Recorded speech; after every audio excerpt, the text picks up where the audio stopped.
Live from the YouTubes. It is Tuesday, August 1st. Oh my goodness, it's the first day. Is it the first day of August? That's ridiculous. Today, man, we're going to talk movies. It's been a bit since we've done a live stream. I am so excited for this. Finally found some time in my dadly duties to come on and just chat with you guys, talk about some news, man. Lots of things going on in the movie space. Lots of crazy box office madness with Barbie and Oppenheimer. And this week, Teenage Mutant Ninja Turtles. It's coming, and my review is coming. I was actually going to post the review today. I switched that to tomorrow. Had some other things I wanted to work on for the channel. But for right now, man, I found just an ounce of free time to come on here and talk about. Obviously, we can talk a little bit about Teenage Mutant Ninja Turtles. I want to save that. I want to save the love for the Turtles for the review tomorrow. But we can also talk box office. We can also talk movies, moving release dates, and something that I can't wait to get into this month. We're going to talk a little bit of Oscars. We're getting into Oscar season. We're not quite there yet, but we're slowly approaching it. We've had some movies, specifically Oppenheimer, that I believe are of Oscar quality, and I believe we already have a couple of films, three, four, maybe, that are going to get nominated for Best Picture. So we could be talking about more than I ever considered coming out of summer. Because if you would have asked me at the beginning of the year, Austin, do you think Barbie is going to get an Oscar nomination? I would have said no chance in the world, till we started getting the marketing, till we started, actually hear word of the film. Same thing with Across the SpiderVerse. As excited as I was for the movie, for the franchise to return, I did not think at all, remotely, that was going to be good enough to warrant Best Picture consideration. So lots of Oscar things to talk about. We can talk about that today, but I am finally something that I've redone multiple times. But now we're into it. It's not way too early. It's just an early Oscar predictions video. I'm finally going to bring that to you guys this weekend. It's going to be a busy weekend for me, so hopefully I have some videos prepared for you guys. Have some family coming in, have some friends coming in, hopefully get a chance to take a break from baby duties. And man, I've talked enough. I want to see who's here, who's joined the stream tonight. Man, we have 60 plus people here. If you guys are here, if you're hanging out, if you're chilling in the chat, we already have one super chat tonight. We'll talk about that from my guy Ian. If you guys are here and you want to drop that like, man, it's the best way to push this video out to the world and continue to, kind of get the channel out there. If you want to help me out, that's the best way to do it. But be sure to get in that chat and ask questions. You can do the whole super chat thing. There's the like banner. You can do the whole super chat thing. That's awesome. I appreciate the support on everything. But I'm going to try to get to as many questions in general as I can, with the focus being on super chats. Before we get to the first super chat of the day, let's see who's here, man. Let's see who's rocking with us. We have 80s kid from the 90s. Happy Tuesday. What's going on? Jedi Connor, how's the baby going? And where's your review for Ninja Turtles? Coming tomorrow, maybe? That is absolutely correct. It is coming tomorrow. The baby's doing well. Let's see a quick glimpse of her. Let's see. God, the baby's doing great. She's so happy. She's so happy. She's doing great. Sleeping a little better. We're slowly trying to figure that out.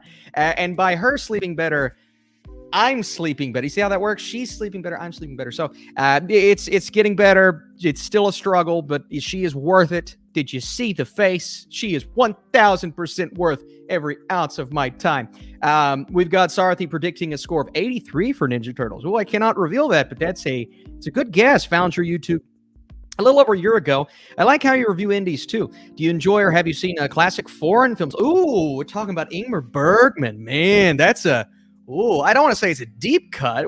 I've talked Bergman a couple of times on not a recent live stream, but like back in the day. I think I went through a couple of Bergman movies, but that would be interesting. Like especially if these movies keep going on strike, kind of dive into some classic films. And another thing I'm working on that I think you guys would be interested in is my top movies of all time list. I'm rounding out my top 100. If you're following that on Letterboxd. But there are going to be some changes that I'm saving specifically and strategically for my videos. Not just one video. I plan on releasing probably 5 all-time movies videos. Make it a series, something fun, something different, something to pass the time while the writer's strike and the actor strike's going on. For good reason. but something that we can pass the time with. Samuel Prater, my friend, is here in the chat. It's our anniversary. Yes, it is, Sam. Hey, it's called Friendiversary, buddy. All right. Actually, you're kind of right because August, school started. That's when we met. Thanks for being here, Sam. Appreciate you, man. Hey, Sam, I'm going to see Sam this weekend. That's one of the guys. Michael says, how are you? I'm doing great. Austin in the house. Austin is in the house, and he's been in the house for a while. The baby's making sure Austin's been in the house. Yeah, late stream tonight. Mike, we're doing a late stream. I wanted to do something a little later. My plan was 8. That got pushed to 9. And trying to put the baby to sleep pushed it to 10. So we settled on 10. Hopefully we can do this a little earlier. But if you guys like the late stream, let me know. How's the kid? Like I said, she is wonderful. Which cinematographer do you prefer? Let's get into some questions here before we talk about that first super chat of the day from my guy Ian. Hoyt van Hoytema or Prater. Oh my goodness. Oh my goodness. Maybe recency bias. I'm going to say recency bias. I'm leaning towards Hoytema. I just love, go watch Oppenheimer and you see that cinematic glory is, and a lot of that is Christopher Nolan too, right? He's known for, the shooting behind characters, and you get at the center of the frame shots. Look at the opening to The Dark Knight. Look at that shot in Interstellar. Look at that shot in Inception. Something similar in Oppenheimer. But so Nolan brings his flair, obviously, to the cinematography, to the look of these movies. But Hoyt van Hoytema, you can't. Everything he does, it's not quite Roger Deakins level, but it's almost like Roger Deakins. Everything he touches turns to gold, almost. And some of the best, more recent cinematography in the business. And this I don't know if this is going to get him the Oscar. There's still a lot of movies to come out this year. He's not a lock. Like, at this point, Goranson's a lock for a nomination. I would say the editing is a lock for a nomination. I don't know if cinematography is a lock for Oppenheimer. I would say it is, personally. But usually, I feel like every year, my number one with cinematography is always just kind of like, okay, well, we forgot about that. And the only year I can remember that they nailed it was 1917. And that was kind of obvious. But for me, it's going to be hard for anything to pass Oppenheimer for me this year. That being said, I wouldn't say it's a lock for a nomination at this point because we still have Killers of the Flower Moon. We still have Dune Part 2. We still have a lot of these lower budgeted independent movies. My God, Napoleon looks spectacular. Napoleon looks awesome. And so, you have a part 2 in the Dune franchise, and Fraser, I think, nailed it with the first film, and looks like he's going to nail it again. So it's going to be hard for Hoytema to kind of overcome that. But for me, he doesn't have to overcome anything. Like I said, it is the best cinematography of the year. It's going to be hard to top that. Let's see. We've got some people in the chat. Nomination at least. Yeah, I think a nomination is warranted, but I feel like every year I'm disappointed. Like the Batman. Where was I think the Batman should have won cinematography. And it feels like every year we get a huge snub in that category. And it bums me out. It bums me out big time. So thanks for the question. It's a good question. I want to get into see who else is here, see who else is joining us here. OMG, the baby's adorable. Can't stand it. She's so adorable. Yes, she is adorable. I'm not even going to say, no, she's not. No, she's adorable. Then I love her. Let's see her again. There she is. She's so happy. She's not always happy, but she's happy there. And she loves life. That's important.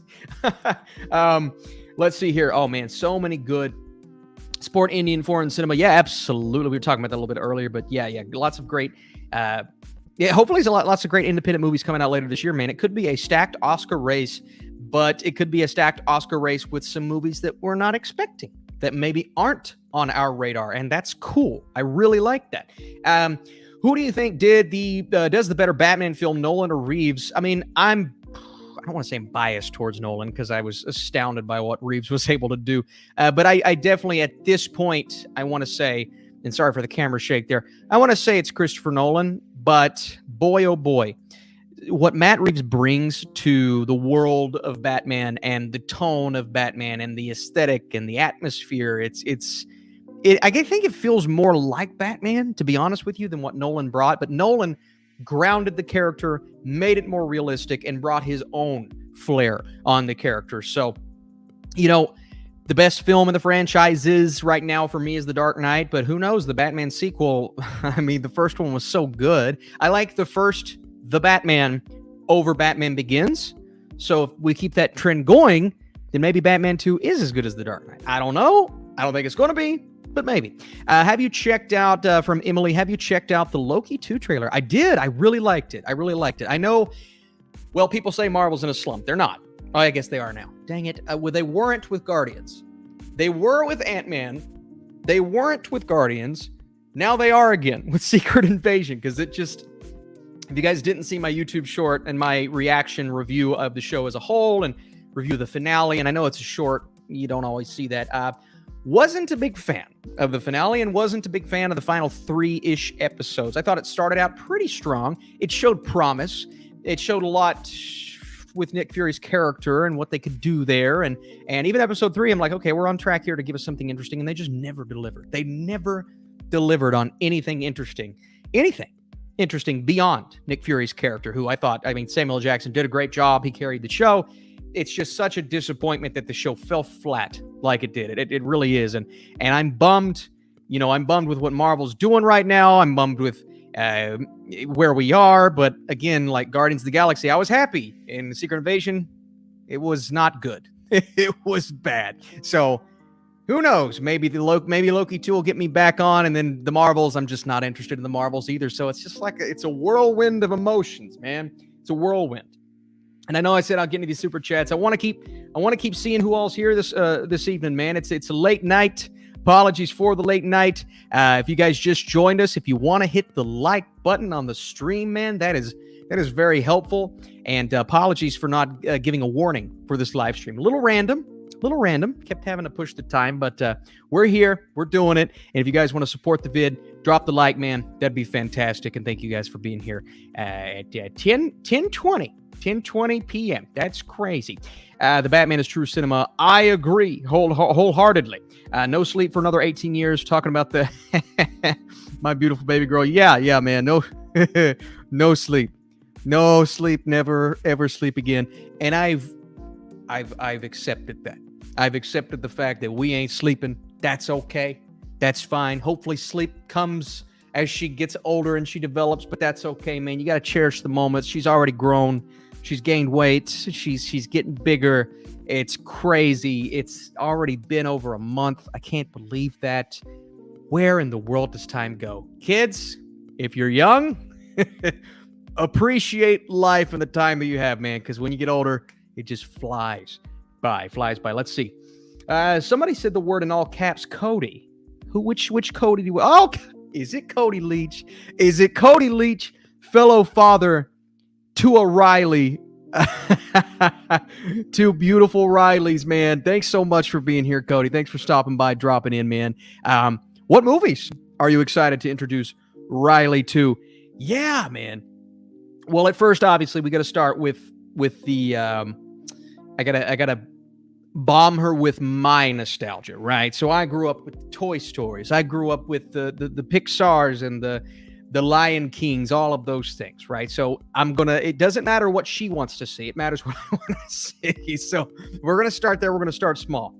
But then as she gets older, there are going to be times when mom's going to be like, nah, we don't want to watch that movie. That movie's that movie. And then Austin's going to be like, well, but she needs to see, Batman Begins, because if she sees Batman Begins, then she can watch The Dark Knight, right? That's how that works. So it all depends on what that age is of when she can start watching these movies that Dad kind of grew up enjoying. It really comes down to, Cody, when do I start it? Because you're the horror guy. When do I start introducing her to horror? And that's the advice that I need from you, because that's when do we start the Halloween franchise? How early do we start Halloween? Because that's my franchise, right? Do we go Scream? I mean, Scream's still scary, but it's a parody, it's satirical. So I don't know, man.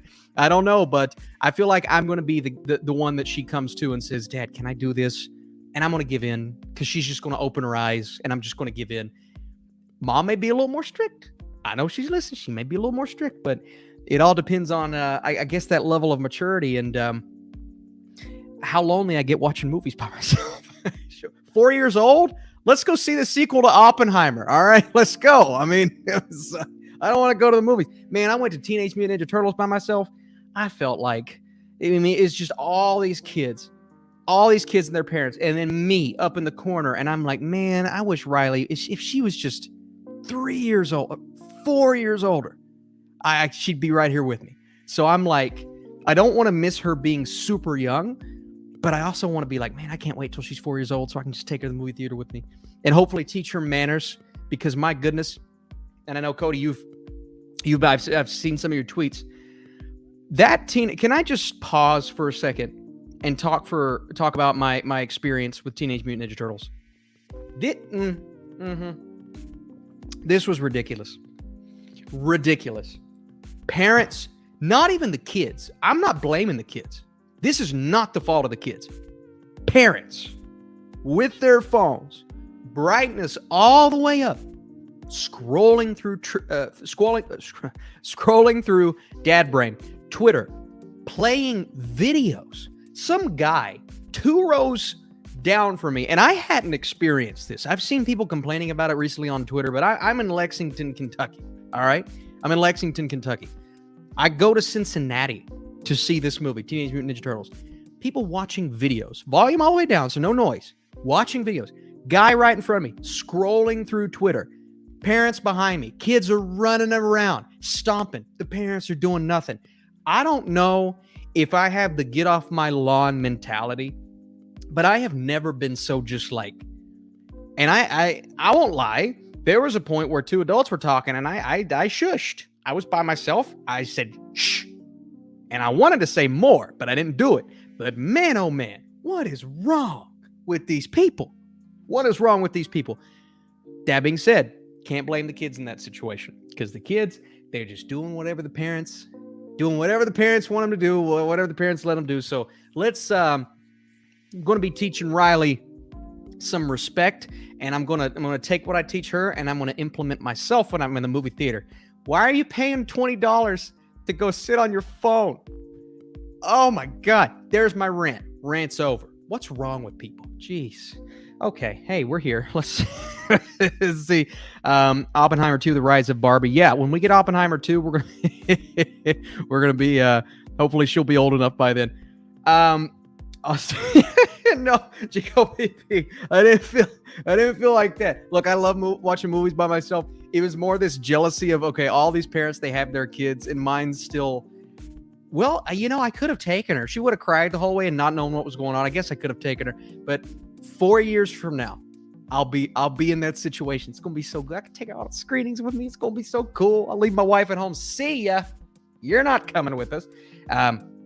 Show her Marmaduke first. Absolutely not. That movie's absolute garbage. Saw Patrol. Yeah, I saw they're trying to make that a thing. Can people just let things be things? Barbenheimer is a thing. Let it be a thing. Don't do the Saw Patrol. Don't do the Saw Patrol. Cody, every kid is different, but my Riley peeked her head in while I was watching Scream, and she was infatuated. She started using her toy phone to pretend Ghostface was calling. That is incredible. It's incredible. Yeah, that's it's going to be something like that. It's going to be, oh, sorry, honey. I was watching not Prisoners. Good Lord. That's the worst movie to show your kid. I was watching Arrival, and she just so happened to come around the corner, and she was interested in the aliens. So I don't know. She just watched one of my favorite movies out of my control. That's what it's going to be. Or at least that's what I'm going to tell my wife. That's incredible, though. Maybe they don't truly know what's going on, but part of them, they know what's going on. They absolutely know, which is amazing. I'm going to break your heart, Brock. Brock, I'm going to break your heart. Brock, I'm about to break your heart. And I'm going to go into the super chats right after this, Brock. We're going to pivot. I want to say thank you guys for being here. We are at, 45 likes, man. Let's get that to 50 if we can. We're going to try to push to 100 likes tonight. That's the goal, to get these streams out there. Like I said, it's a random stream, but it's a fun stream. If you guys are enjoying this stream, keep asking questions, but also drop that like, man. Being helpful. I appreciate it. I am a Steelers fan. Brock just said, see ya. Regretted his super chat. Brock, I am so sorry. I am not a Bengals fan. I am actually the exact opposite. I am a Steelers fan. And let me tell you, I respect Joe Burrow. I respect their great play. Yeah, no, I broke your heart, bro. I broke your heart. I respect their great players. You know, the franchise, they weren't much until 2 years ago. That's fine. That's fine. But they got a heck of a team now. And they may even be my Super Bowl pick. They may be my Super Bowl pick this year. That being said, I am a hardcore Steelers fan. I'm very excited about this season. And I'm looking forward to it, man. 1-1 last year. I think we can split the series again. And I think Pittsburgh's making the playoffs. There's my prediction. All right. Let's get into some of these super chats. I've waited long enough. The first one was actually by someone, and it's not appearing in my super chat folder for some reason, so I'm going to throw it on the screen here. And it was from way earlier, which is probably why before the stream started. But Stumbo's media outlet, Ian, thanks for showing up, my friend. Thanks for being here.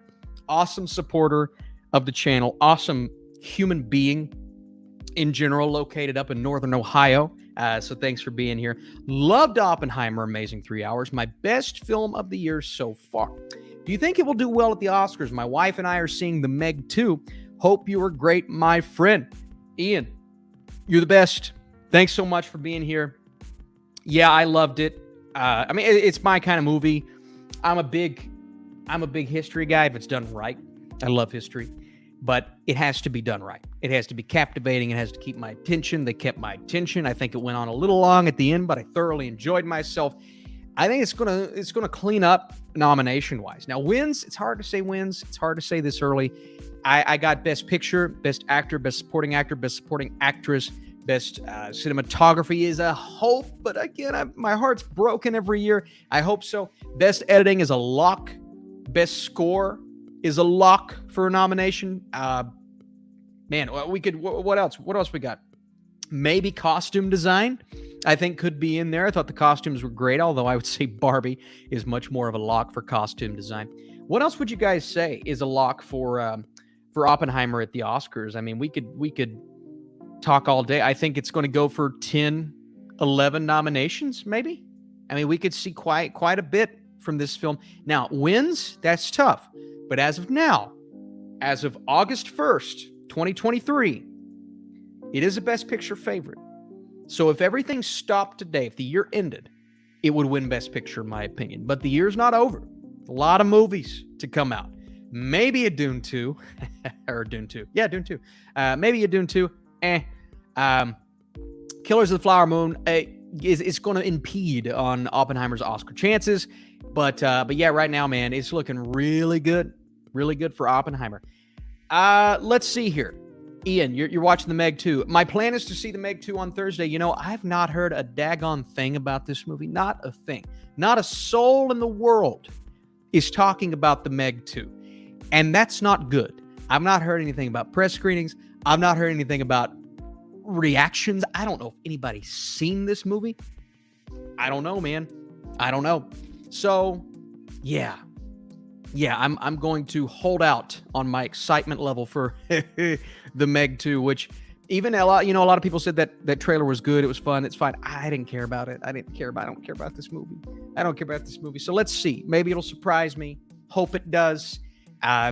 Teenage Mutant Ninja Turtles surprised me. It was, let's see what they got.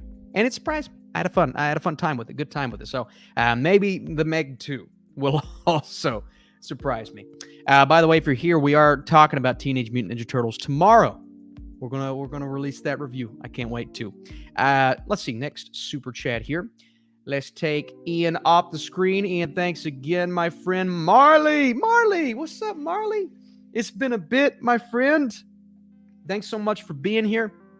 Hope you're doing well. Hope everything's going well. I don't know exactly where you are. I know last time you left a super chat, you were out and about in another country, which is crazy, but thanks for being here. What do you think is the fix action for MCU? Was the multiverse saga just the wrong move? After Secret Invasion, I'm very close to being disinterested in the MCU. For the first time, man, oh man, in 15 years. Wow. Oh boy. This is we're in a bad place.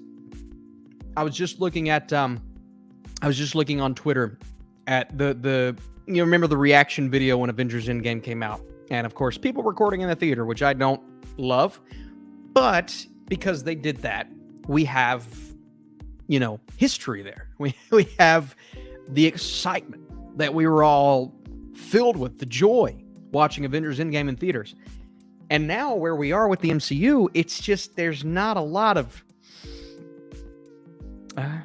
excitement. There's not a lot of quality. There's not a lot of hope for the future.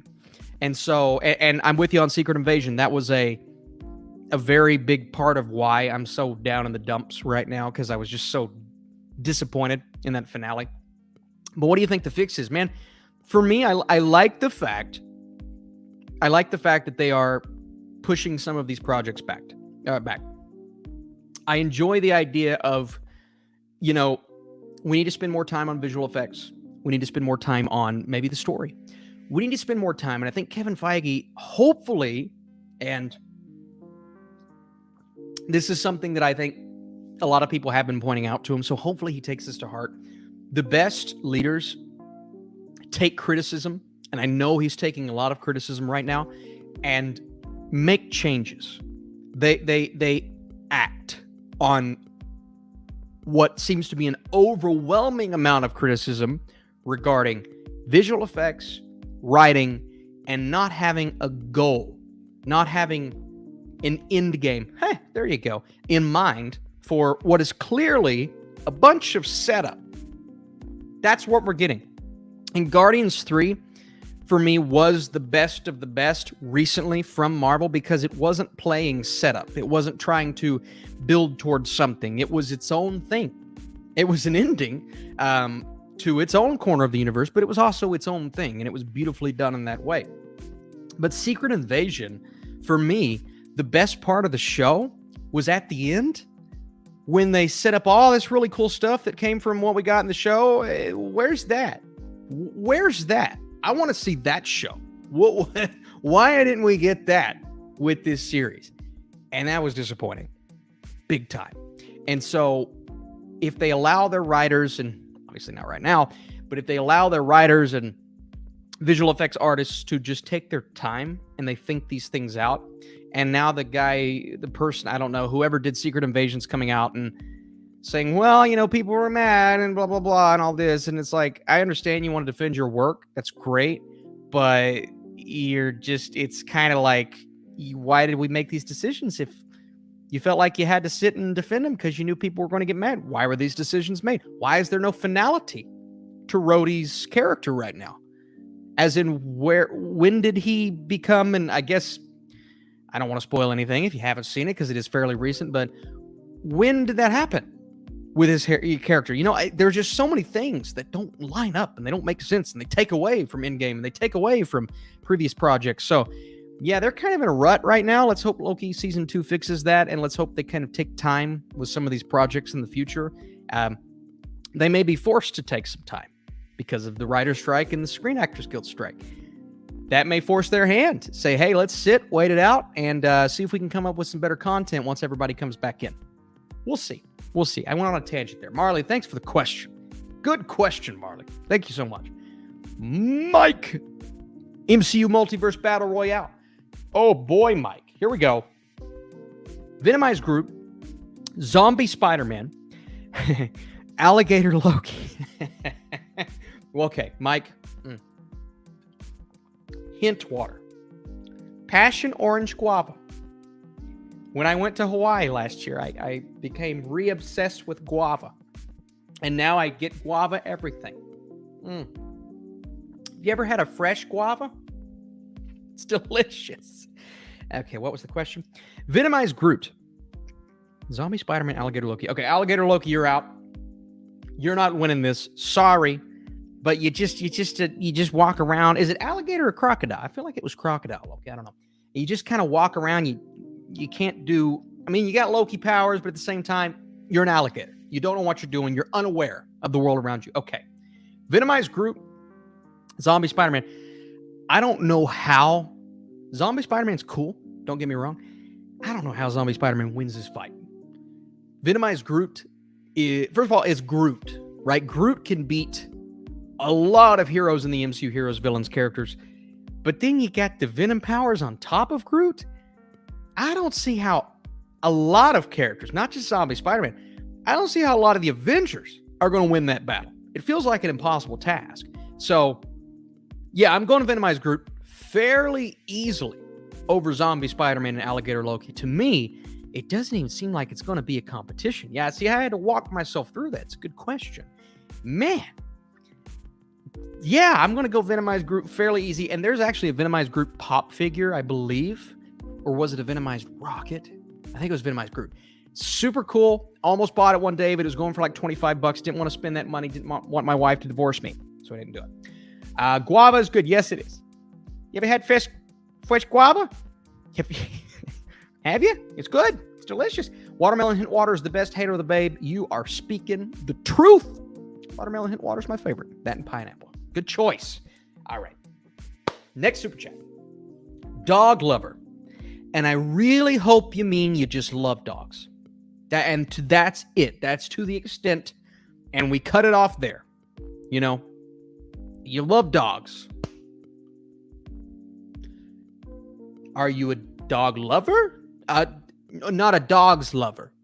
I guess apostrophe S. It's amazing what apostrophe S could do to that username.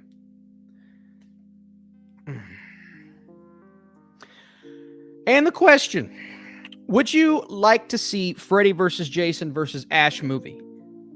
Thank you, dog lover. Great question. Amazing question. Thank you for the super chat. Yeah, that would be interesting. Look, I don't know. You know, we've already seen Freddy versus Jason. And Freddy versus Jason. Freddy versus Jason was fun. You know what's funny? So my grandmother, and I don't know if Cody Leach is still here. He would appreciate this. My grandmother, her name was Brenda. She was a massive horror fan. Okay. And she passed away 2018. She passed away.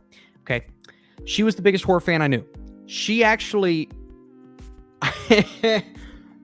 introduced me, and I don't know if this was purposeful or not. So she had VHS tapes of all these horror movies, and I really wish I could have.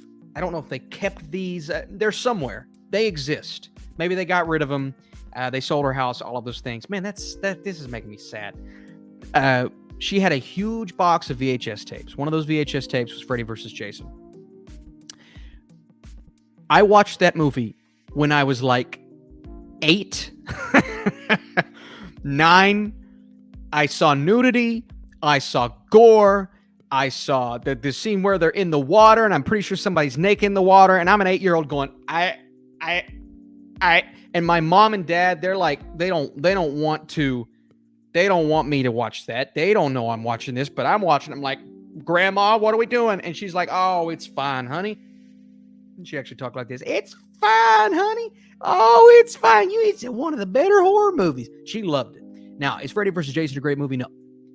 But because my grandma loved it, I really enjoyed it. So let's take that concept, Freddy vs. Jason, the idea, maybe give it a better story, some better writing, and add in Ash from everybody's favorite franchise, Evil Dead. That would be cool. I assume you don't mean Ash Ketchum. Right. Not from Pokemon.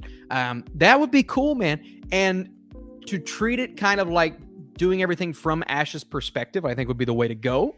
And he is the protagonist. He is taking on Freddy and Jason, and it becomes this big battle royale at the end. That would be sweet. So I'm on board. I know I went down a little trail there, but a trail of nostalgia of when Freddy versus Jason was introduced to me at a very young age. Too young of an age, to be honest with you. Dog Lover comes back and says it's not sus. I promise. I know. I'm just giving you a hard time, Dog Lover. It's a good name. I love dogs. I have a really cute picture of my dog, right? Wait a second. Hang on. Just took the picture. Look at that. Look at the cuteness. Look at come on. She's so happy. And then there's another one from a different angle.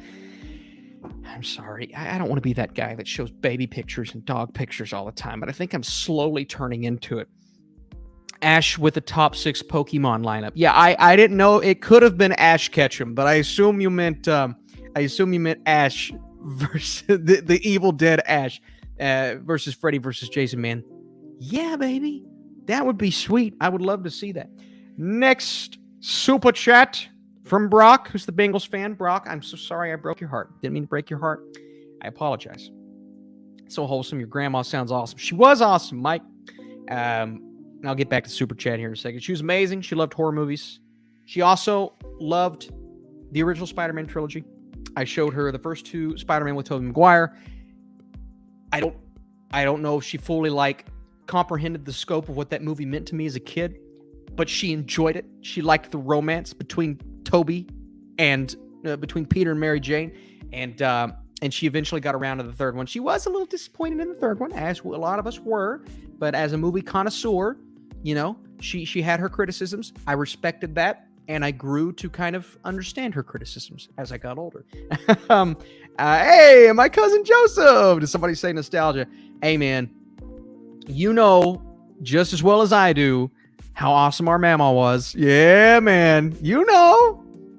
Thanks, Joe. Thanks, Joe, for being here. This is my cousin Joe, man. Everybody gotta go follow some Joseph Burke, baby. Wait, Joe. Hang on, dude. Hang on. You're gonna be really impressed with me. Look at this. Look at this, man. Still got the Instagram handle.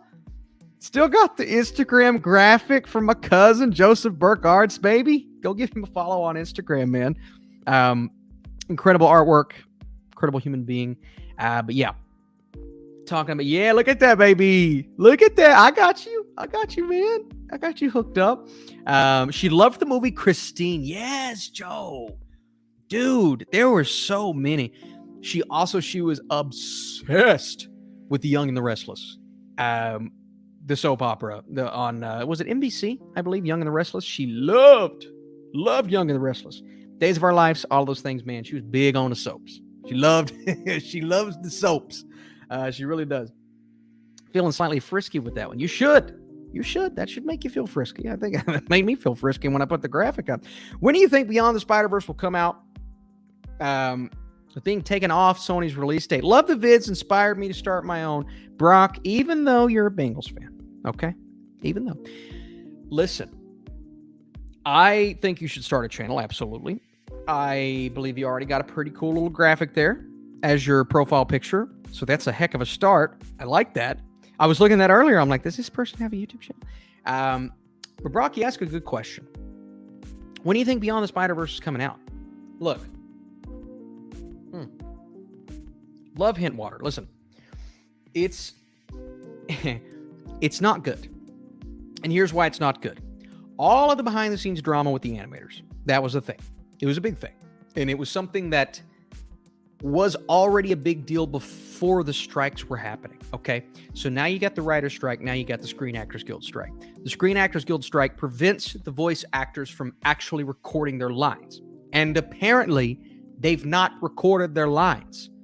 That needs to be done now. If that's not done now, it's not going to be done even once the strike is over, which could be soon. They're talking about maybe a little resolve right now.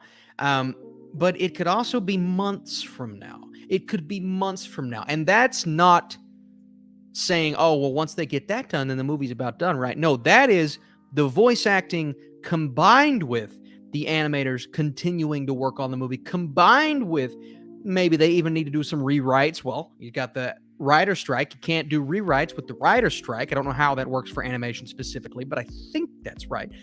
Regardless, this is not good for this movie. So here's what I'm going to say. My prediction for Beyond the Spider-Verse is 2025. I know it sucks. I know nobody wants to hear that. It could be November 2024. It could be December 2024. I think, the first movie came out in December. Didn't make a ton of money, but the hype behind this film, I think, will do great. The December release date is usually a really good one. It really all depends on what the competition is. Or they could say, well, the March date or the June date worked out really well for us all the way back in 2023. Let's just hold it. Let's hold it to June 2025. Boy, oh boy. That's my prediction, is December 2024 June 2025 for Beyond the Spider-Verse. One of my most hyped movies of the next several years. So excited for it. And it stinks we have to wait on it, but we're going to have to wait on it. And hopefully it's the best it can be because of that. But yeah, man, it's not a good situation. And let's see what you guys are saying about that. Thoughts on the Craven the Hunter movie being delayed until next year. Same thing. Craven the Hunter got delayed. They're like, well, we can't promote the movie with the actors. We can't do this. We can't do that. So what's the point? I mean, we can try to find a way to work around this, but what's the point of continuing down this path? So they delayed it. And Kyle brings up a great point here. Sonic 3 and Thunderbolts. Okay, so that's your December 2024 slot. But because of the strikes, another great point, Kyle, they may leave. So if they leave, that may open up December for SpiderVerse to move into. I think that would make a lot of sense. So don't be shocked if it is December 2024. I think one of those movies may need to move, but who knows? A lot of films could also move into that June spot in 2025. So, man, there's a lot of things to work around here, a lot of things to talk about. I just appreciate you guys asking questions. You guys are asking great questions today. You hitting the like button? Okay. You asking the super chats? Thanks for asking the super chats. Much appreciated. The support's amazing. Yeah. And Joe says, what a freaking mess. I just want to see more Hugh Jackman and Reynolds dueling it out in the desert. Yes. I want to see what that's all about, man. What are those behind the scenes pics? If Deadpool 3 gets delayed, we're not going to know what that means. We're not going to know the context. I want to know the context. So, yeah, man, I can't fathom more movies moving. And especially as a movie critic, you want movies to come out. You want to cover things. That's important.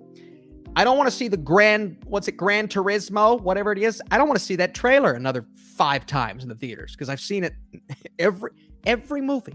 I've seen that trailer for the last 4 months, and I'm sick of it. Movie looks fun, though. It could be good. All right.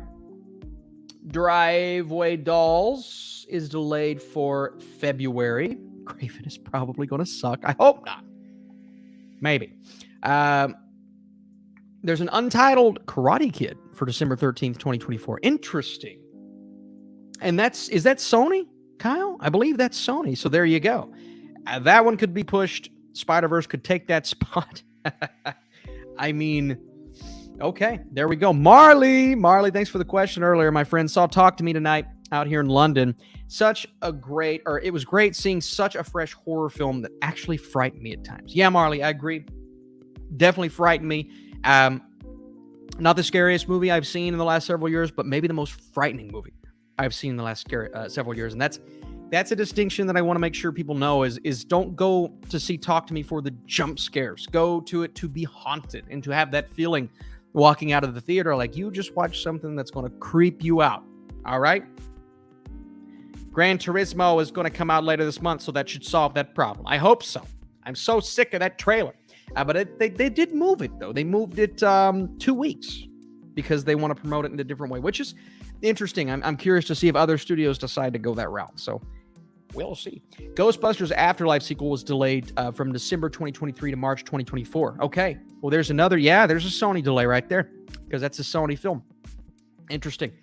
Anybody excited for X-Men 97? Oh, you know it. You know it. As a big X-Men animated fan, both X-Men and X-Men Evolution, which I feel could even be the superior series. I know that's not popular, but X-Men Evolution was amazing. It was an amazing series.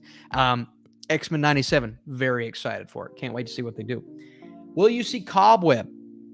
You know, Cobweb never came to a theater close to me, but I do want to see it. So I'm hoping, I don't know when it comes out on digital. I don't know exactly what the schedule is there, but I'm really hoping to see it soon because I heard pretty good things.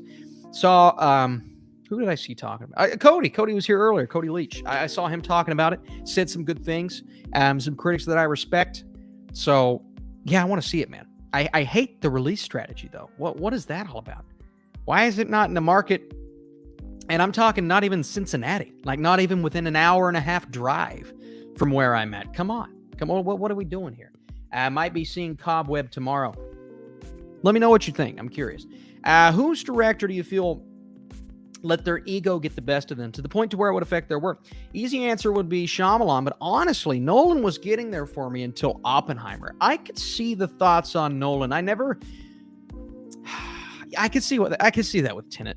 I don't fully feel that way because I actually like Tenet, but I get it. And I absolutely understand where you're coming from. My answer would be occasionally Michael Bay. Michael Bay lets his ego get the best of him sometimes, especially with the Transformers franchise, but also some of those other movies coming out, those action, I think Pain and Gain kind of feels that way. Some of those other films that don't quite, and I don't think Pain and Gain's terrible, but it is an example of a director just kind of letting, it's letting all those things get in the way of what we have seen from you, which is quality. The first Transformers, The Rock. I thought Ambulance was fun. That was an example of, okay, we're going to try something different. We're not going to do the same old thing. We're going to keep the same things in there that I'm good at, but we're not going to let the story get bogged down by all of these ridiculous product placements, explosions, female characters that are just so poorly written, side characters, humor that's so poorly written. I thought Ambulance started to stray away from that, which was cool. But Michael Bay is that would be my answer. And I say that as someone who likes a lot of Michael Bay movies. 13 Hours is a movie that I really, really like. The one with Ryan Reynolds on Netflix, what's the name of that? I don't even know what the name is. That's a great example of a director just kind of letting it all go to his head. And it was so dumb. What a dumb movie. Let's see here, man. You guys have asked some great questions, but I got to get back to these super chats. I want to make sure I get to them all. We answered Brock, what a great question. We stayed there for a while. Andrew, Nolan's director swap from Andrew. You guys know I love a good director swap. My favorite super chats, director swap questions. All right. Nolan's Barbie. Gerwig's Oppenheimer. I've seen you answer questions like this before. Man, it's two examples, and clearly I liked Oppenheimer more. I think that's the far superior movie. But it's two examples that are so, and my question earlier, that Michael Bay movie on Netflix, 6 Underground, thank you. Yeah, not a good movie. They're two directors that their voice is so ingrained in these specific films, it's hard to imagine either movie being directed by anybody else. I don't remotely know where to start with this question. But if I had to choose, I would say Barbie is such a pure Greta Gerwig vision, but Oppenheimer is Nolan at the height of his powers, okay? Meaning it's the best script he's ever had. It's the best character work he's ever done. I'm not going to say it's the best. It's approaching one of his best movies from a technical standpoint, because obviously visually, Interstellar, Inception, it's not quite on the level of both visuals and complexity of those films, right? So it's not the most complex movie, but script-wise, just dialogue. I think it's his best script. So this is Nolan at the height of his powers. I couldn't see any other director, and I said this in one of my videos on Oppenheimer. No other director could do for Oppenheimer what Nolan did. The argument for Barbie is that it is a Greta Gerwig vision through and through.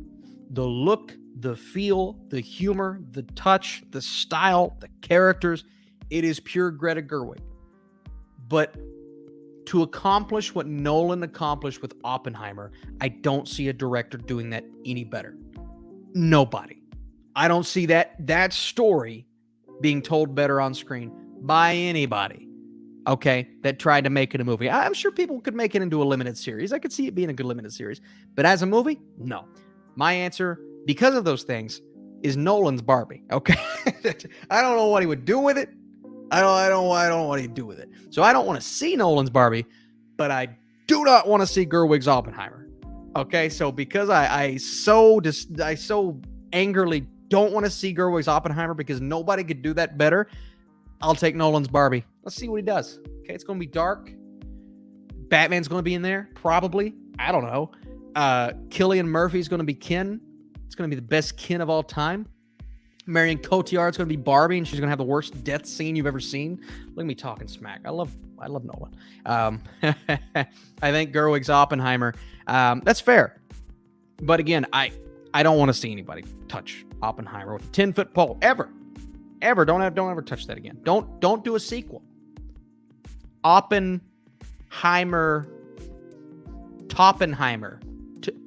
Nope. Can't think of anything creative. What would a sequel even be?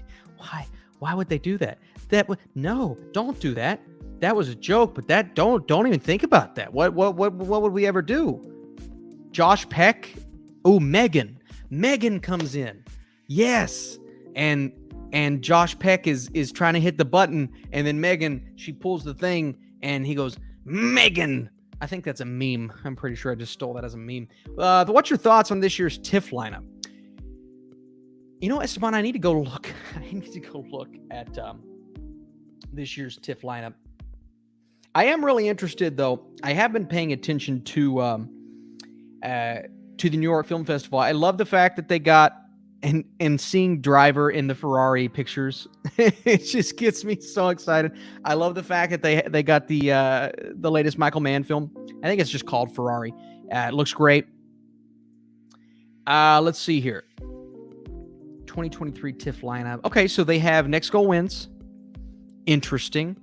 I'm trying to see. Taika Waititi joins this lineup. Ooh, Rustin, the new Coleman Domingo movie. All right. Now there's some Oscar potential. Coleman Domingo's in a lot of people's Oscar predictions right now for a couple of movies. The Color Purple, I believe he's in that as well. So there's a potential Oscar player. Let's see what else we have here. Full lineup down below. Dumb Money, Craig Gillespie. Yeah, man, I want to see Dumb Money. It's got Paul Dano in it, I believe. And that's the whole stock thing that happened. That looks interesting. The New Boy, the Nickelback. Is that the Nickelback documentary? John Carney's brand new film, which premiered at Sundance. Flora and Son. One of my most anticipated movies of the year. Can't wait for that. Fair Play. Okay, we got some interesting films here. A couple special presentations. I know I'm probably missing a bunch, but I've not really, because I'm not able to go to TIFF, not really been paying attention much to the lineup. But the New York Film Festival, that's one that I'm looking at. And I'm like, if I get to go, if this stuff isn't delayed because of all of these strikes that are happening, I'm excited for the lineup. I hope they get a Dune 2. I hope they get something bigger. Maybe Killers of the Flower Moon. Maybe something along those lines. I hope. We'll see. But right now, the lineup's looking pretty promising. I'll say that. Austin, you have to come down to Orlando for a weekend. Universal accounted. Stranger Things Last. Oh, the Halloween Horror Nights? Ooh. Stranger Things, Last of Us, Chucky, Universal Monsters Unleashed. Oh, Halloween Horror Nights has always been something that looks just amazing. And they have The Last of Us. I mean, that's okay. And Stranger Things, buddy. Man, if I can get away from the baby for a weekend, man, I'd be up for doing something like that. I would, man. That would be awesome. Really would. Yeah, hopefully I get some.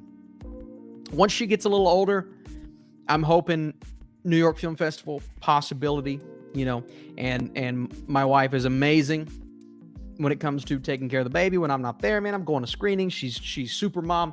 And she's already promised me I could go on a couple of trips. I've promised her she could go on a couple of trips. So hopefully we can make it down, or I can make it down to Orlando maybe this year. We'll see, man. We'll see. I would love to. Man, that lineup is incredible. The Last of Us and freaking Stranger Things in the same year. Good Lord. And what is it? You're 33? My goodness, man. That's incredible. Yeah, I would love to try to make it down, man. I really would. We'll see. It's just getting a little easier with the baby, but she's still long nights, late nights.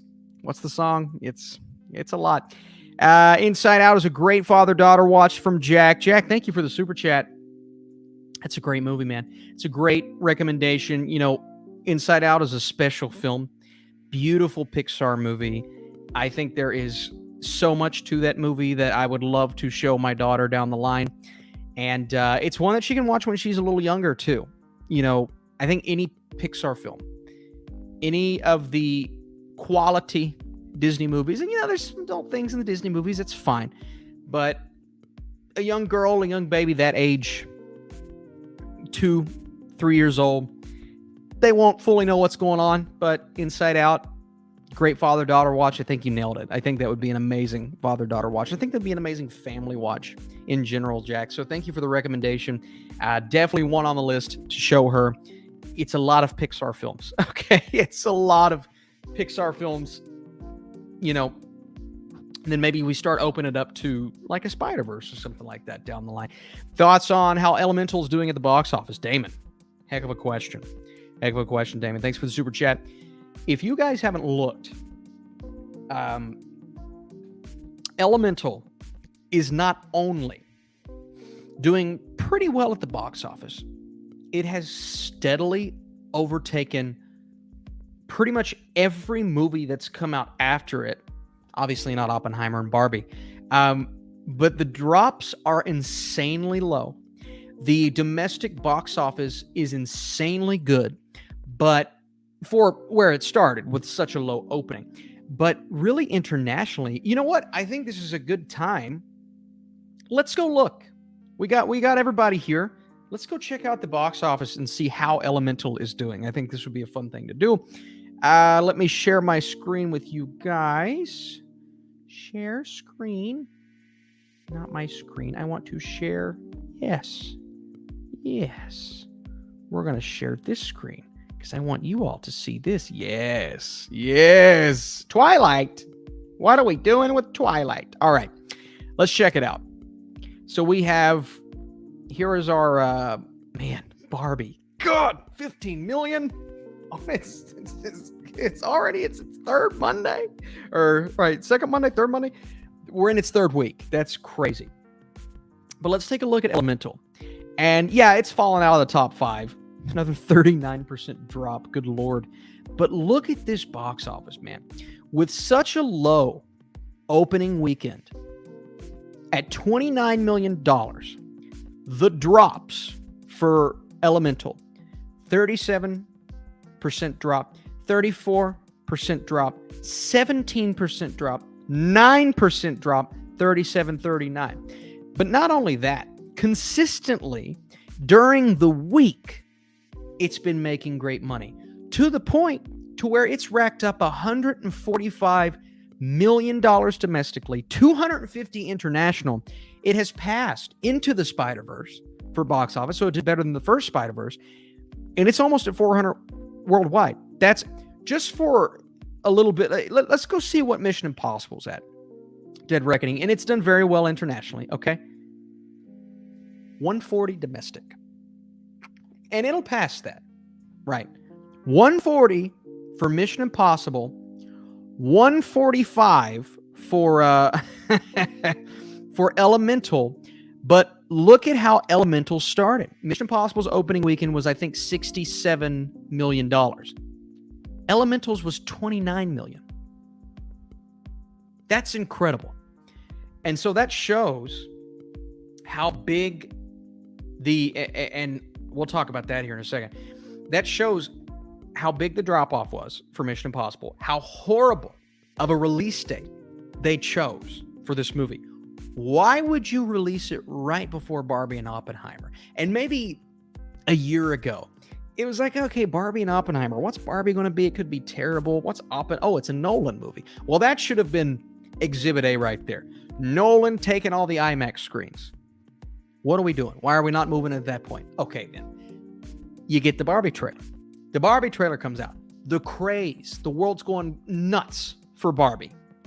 They stay at that release date. What are you doing?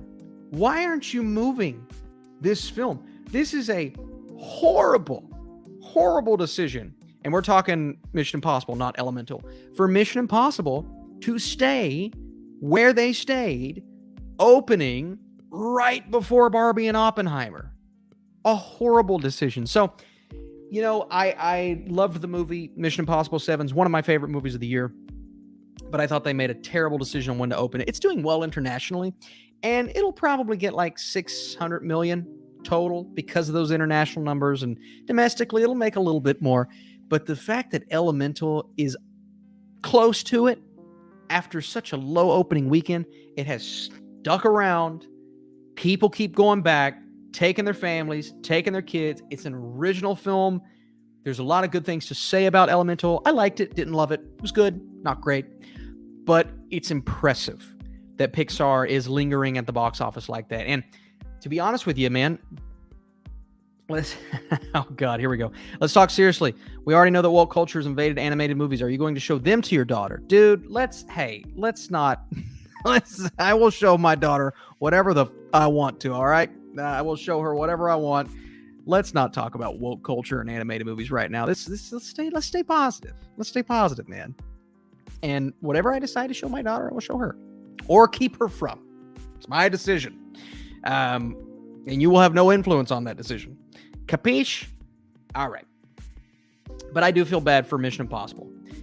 I really do. It's a film that deserved to make more. I thought 800 million at the end of the day.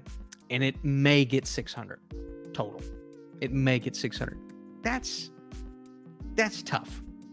Really tough for a movie that's so good. But on the other side of the coin, right, you've got Oppenheimer, an R-rated movie, a historical biopic, already made more domestically than Mission Impossible 7, and it's bringing the box office back to life. And not even mentioning Barbie, which actually is bringing the box office back to life. Okay, Barbie is going to be the number one movie of the year. The number one movie of the year domestically. That's crazy to me. I never expected that. In a million years, I never expected that. But the craze has taken over. So while the box office was kind of sinking at the beginning of the summer, Elemental sticking around, Oppenheimer doing as well as it did, Barbie doing as well as it did, there's so many things that come in and say, wow, this year's box office, in the summer at least, better than last year's. It went from being below last year's to above last year's in a span of 3 movies. And Sound of Freedom is doing well, you know? So I think there's a lot of things happening at the box office right now that are great. So to say Mission Impossible 7 bombing is the end of the world, it's not. But I expect it to have a better release date. Or at least I expect the sequel to have a better release date. And let's hope they learn from their mistakes. Because these movies need to be in IMAX, man. You need to see these movies on the biggest screens possible. And the fact that we couldn't because of Oppenheimer stinks, but it's Oppenheimer, so, you know, you gotta, come on. Mission Impossible 7 was so good. It was so good. It was so good. Let's see here. At the end of the year, can you do a video on the 2023 box office, because expectations and outcomes seem to be so scattershot? Do good. That's a good recommendation. And you're right. You know, even looking at far out predictions, not far out predictions, but far out predictions. People were saying Oppenheimer was going to earn 30 million. People were saying Barbie was going to earn 50 million opening weekend, and Oppenheimer tripled that. Barbie blew it out of the, not even it was unbelievable how much better Barbie did than anybody thought. And we're talking professionals here. So, man, these predictions, they've been all over the map. Not great, to be honest with you. So I think a video on that would be really fun. We'll definitely try to do something. Good recommendation there. Hey, if you guys are here, we're at 94 likes. If you guys want to, and we're going to round this out soon. Getting to the end here. But if you guys want to drop a like, get us to 100, man, that'd be awesome. It'd be awesome. It's been a great stream. Great questions. Lengthy stream, but a fun one. A really fun one. And I hear a baby up there. So I'm going to have to get back there. Damon says 99 likes, everybody. 99. Yes. 99 likes. Yeah, comparing 22 box office with 2023 box office is crazy. Well, you say that, Sheila. But then you think about it. 2022 was ahead of 2023. Let me say that again. 2022 was the summer ahead of 2023 before Barbie and Oppenheimer. So I don't think it is that crazy because 2023 was losing the battle, which was telling you how bad 2023 was prior to Barbie and Oppenheimer. They were losing a battle that seemed like 2023 should win handily because we're so far out of the pandemic now. But we were kind of approaching out of the pandemic last year as well. So I don't want to fully, especially with Top Gun, right? Everybody went out. Everybody went out to see Top Gun. So I don't think I don't think people were that worried about everything going out to see Top Gun last year.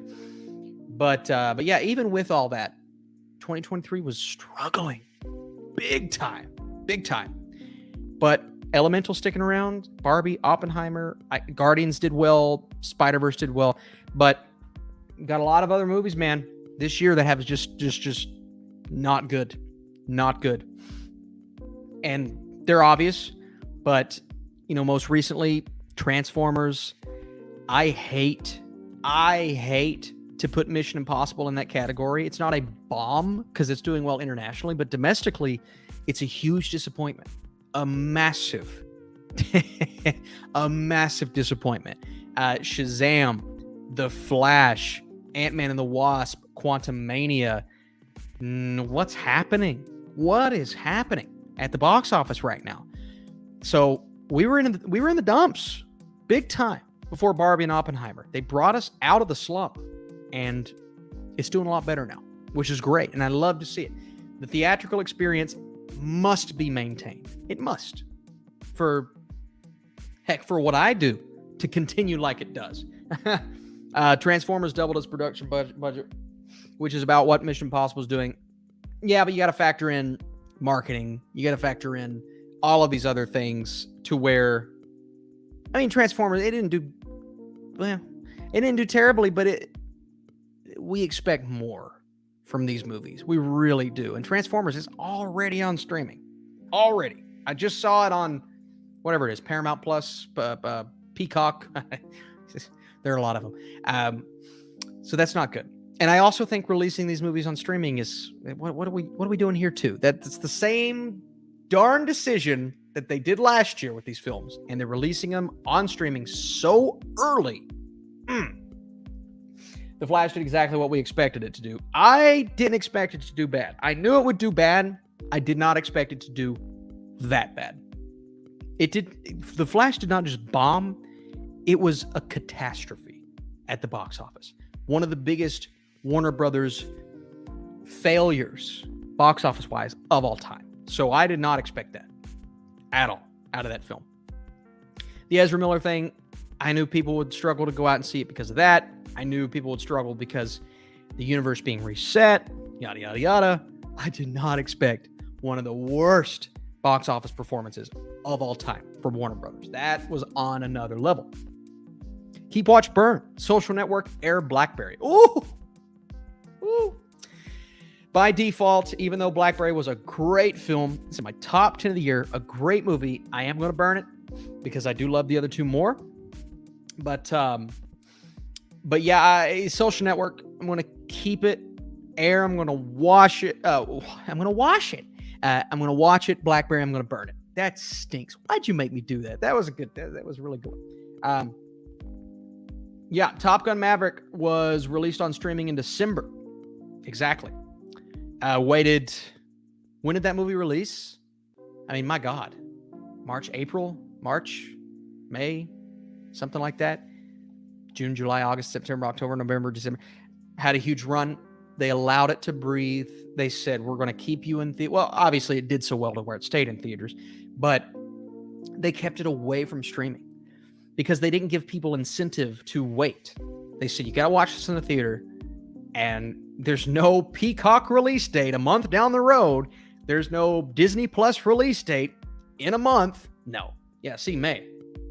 Yeah, 7 months. 7 months before it dropped on streaming. Thank you, Paramount. Beautiful decision. I love that. Wait.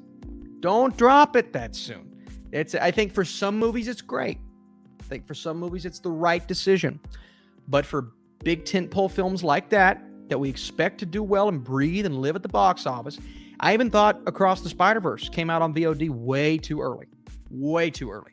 Let that breathe, man. Let it breathe. Let it stay in theaters. Don't give it an on-demand release date off the bat. Maybe even a month longer than they did. But that's just my opinion. I don't know. Does anybody know why Oppenheimer sucked? So overrated. Oh, boy. Oh, boy. I think you're doing that because you know how I feel about it. But that's okay. It's amazing. It's one of the highest rated IMDb movies of all time, which we don't care about IMDb. They inflate or deflate everything. One of the highest letterbox movies of all time. Phenomenal scores on Rotten Tomatoes. Phenomenal scores on CinemaScore. Well, I think I just answered your question.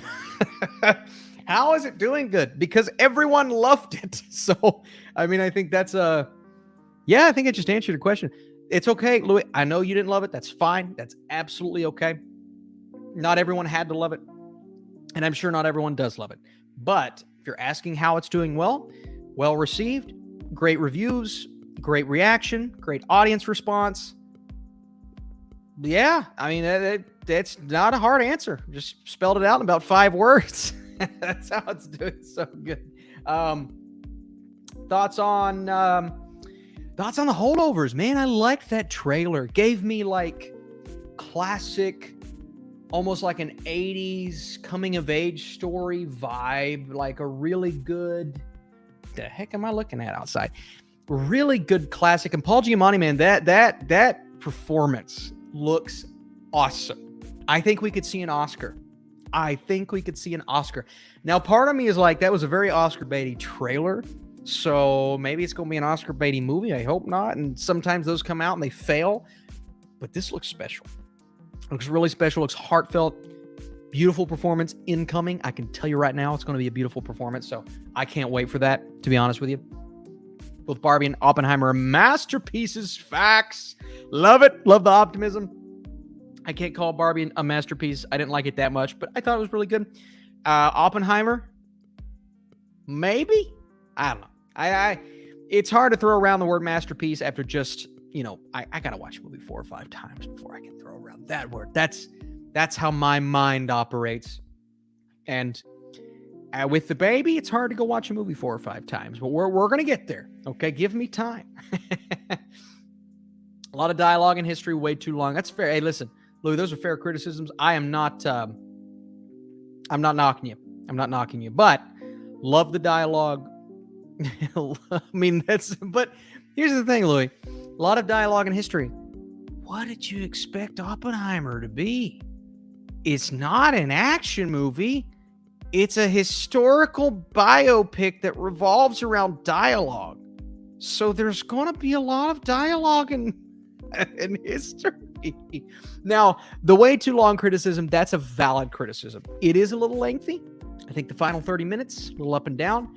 But the but the dialogue in history, that can't be a complaint because it actually happened. I saw this guy from Barstool on Twitter. Oh, sorry, X, because it's X now. Complaining about how Oppenheimer wasn't an action movie, and I'm just like, dude, what remotely made you think in 1,000 years that this was going to be an action movie? There is obviously going to be an explosion in the film, One explosion doesn't make something an action movie. Okay? Ask Michael Bay. He directs action movies. There's 1,000 explosions. One explosion does not make something an action movie.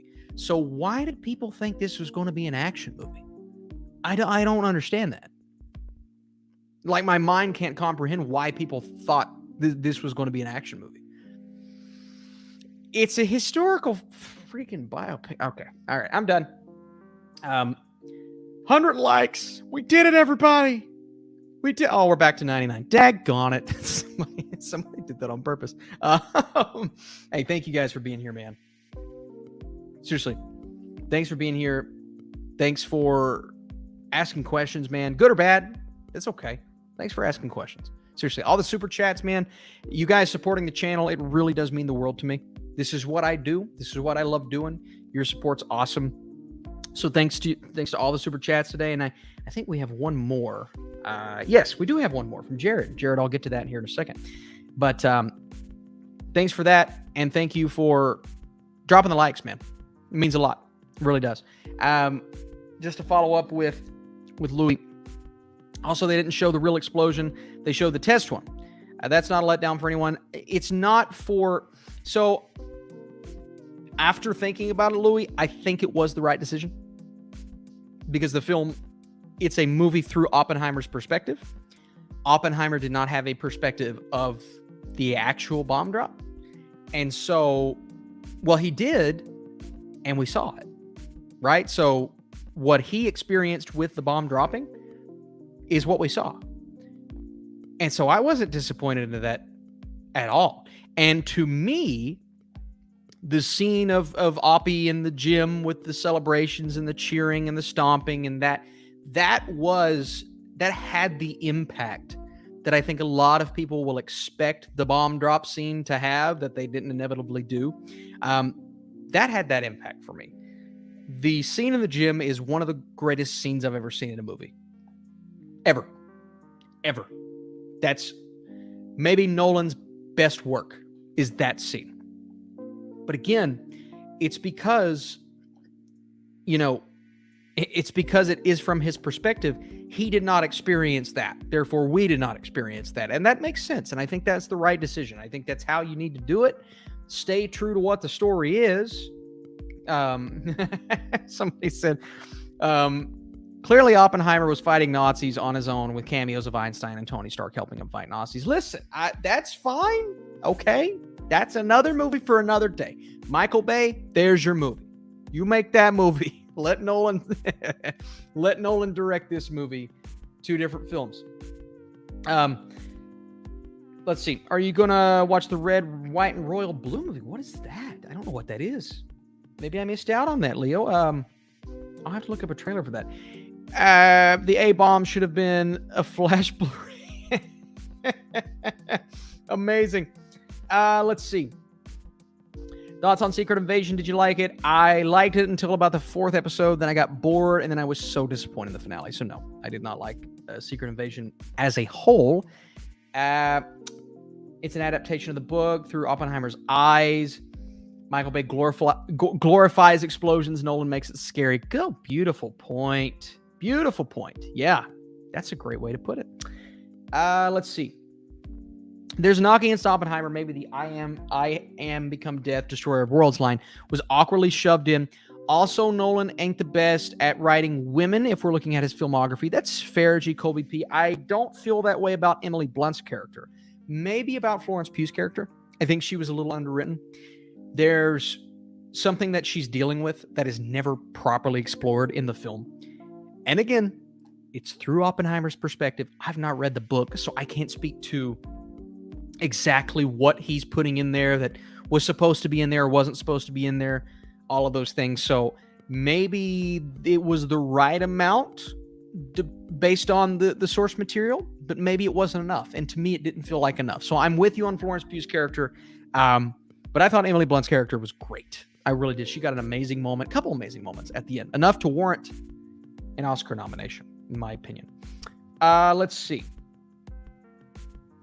Yeah, if they did show the explosion, I wouldn't have liked it at all because they would have been using a tragic event for entertainment. I agree. Beautifully put. fictional nerd. I agree with that. I think they did what they needed to do, and they did it in such an unbiased, well, some characters in the movie show bias, but such an unbiased way from a director standpoint, and is a beautiful peek into history. But it's also a tragic peek into history, and it's a warning. And that's what I liked about this movie, man. It serves as a warning for the future. And so he's not glorifying what happened. And that's why I love the film, because this could have went in a bad direction if he would have glorified what happened with the bomb itself. It really could. It could have been a horrible. We could have been looking down on Nolan after this film came out, but thankfully he made it with respect. As respectful as you could be with that source material. Austin, thoughts on Star Wars Rebels? Let's get this box office off screen, man. Thoughts on Star Wars Rebels, man. It's a fun series, a fun Star Wars series. And one thing I do like about some of the live action shows is they are taking Star Wars Rebels and starting to incorporate that into live action. It does make me nervous, but they've been doing it in a way so far that feels true to the characters that they set up in Rebels. But Ahsoka does worry me a little bit because we got some Rebels characters in there. We got some Clone Wars characters in there. It's like, what are they going to do? How are they going to handle this? Is this, another example of how Star Wars is going in a direction that just isn't great, Or is Ahsoka saying, we're going to take these characters, we're going to make them more interesting, we're going to have a nice story for our lead? Is it going to provide us kind of what Andor provided us last year? Hopefully not what some of the other shows have done. I was very disappointed in Boba Fett. I didn't hate Obi-Wan like other people did, to be honest with you. Now, definitely started out strong, and like Secret Invasion, started to trail off, but at least you got moments with Obi-Wan and Vader. And there were some amazing moments with Obi-Wan and Vader. They weren't the issue with the story. It was other things that were the issue with the story.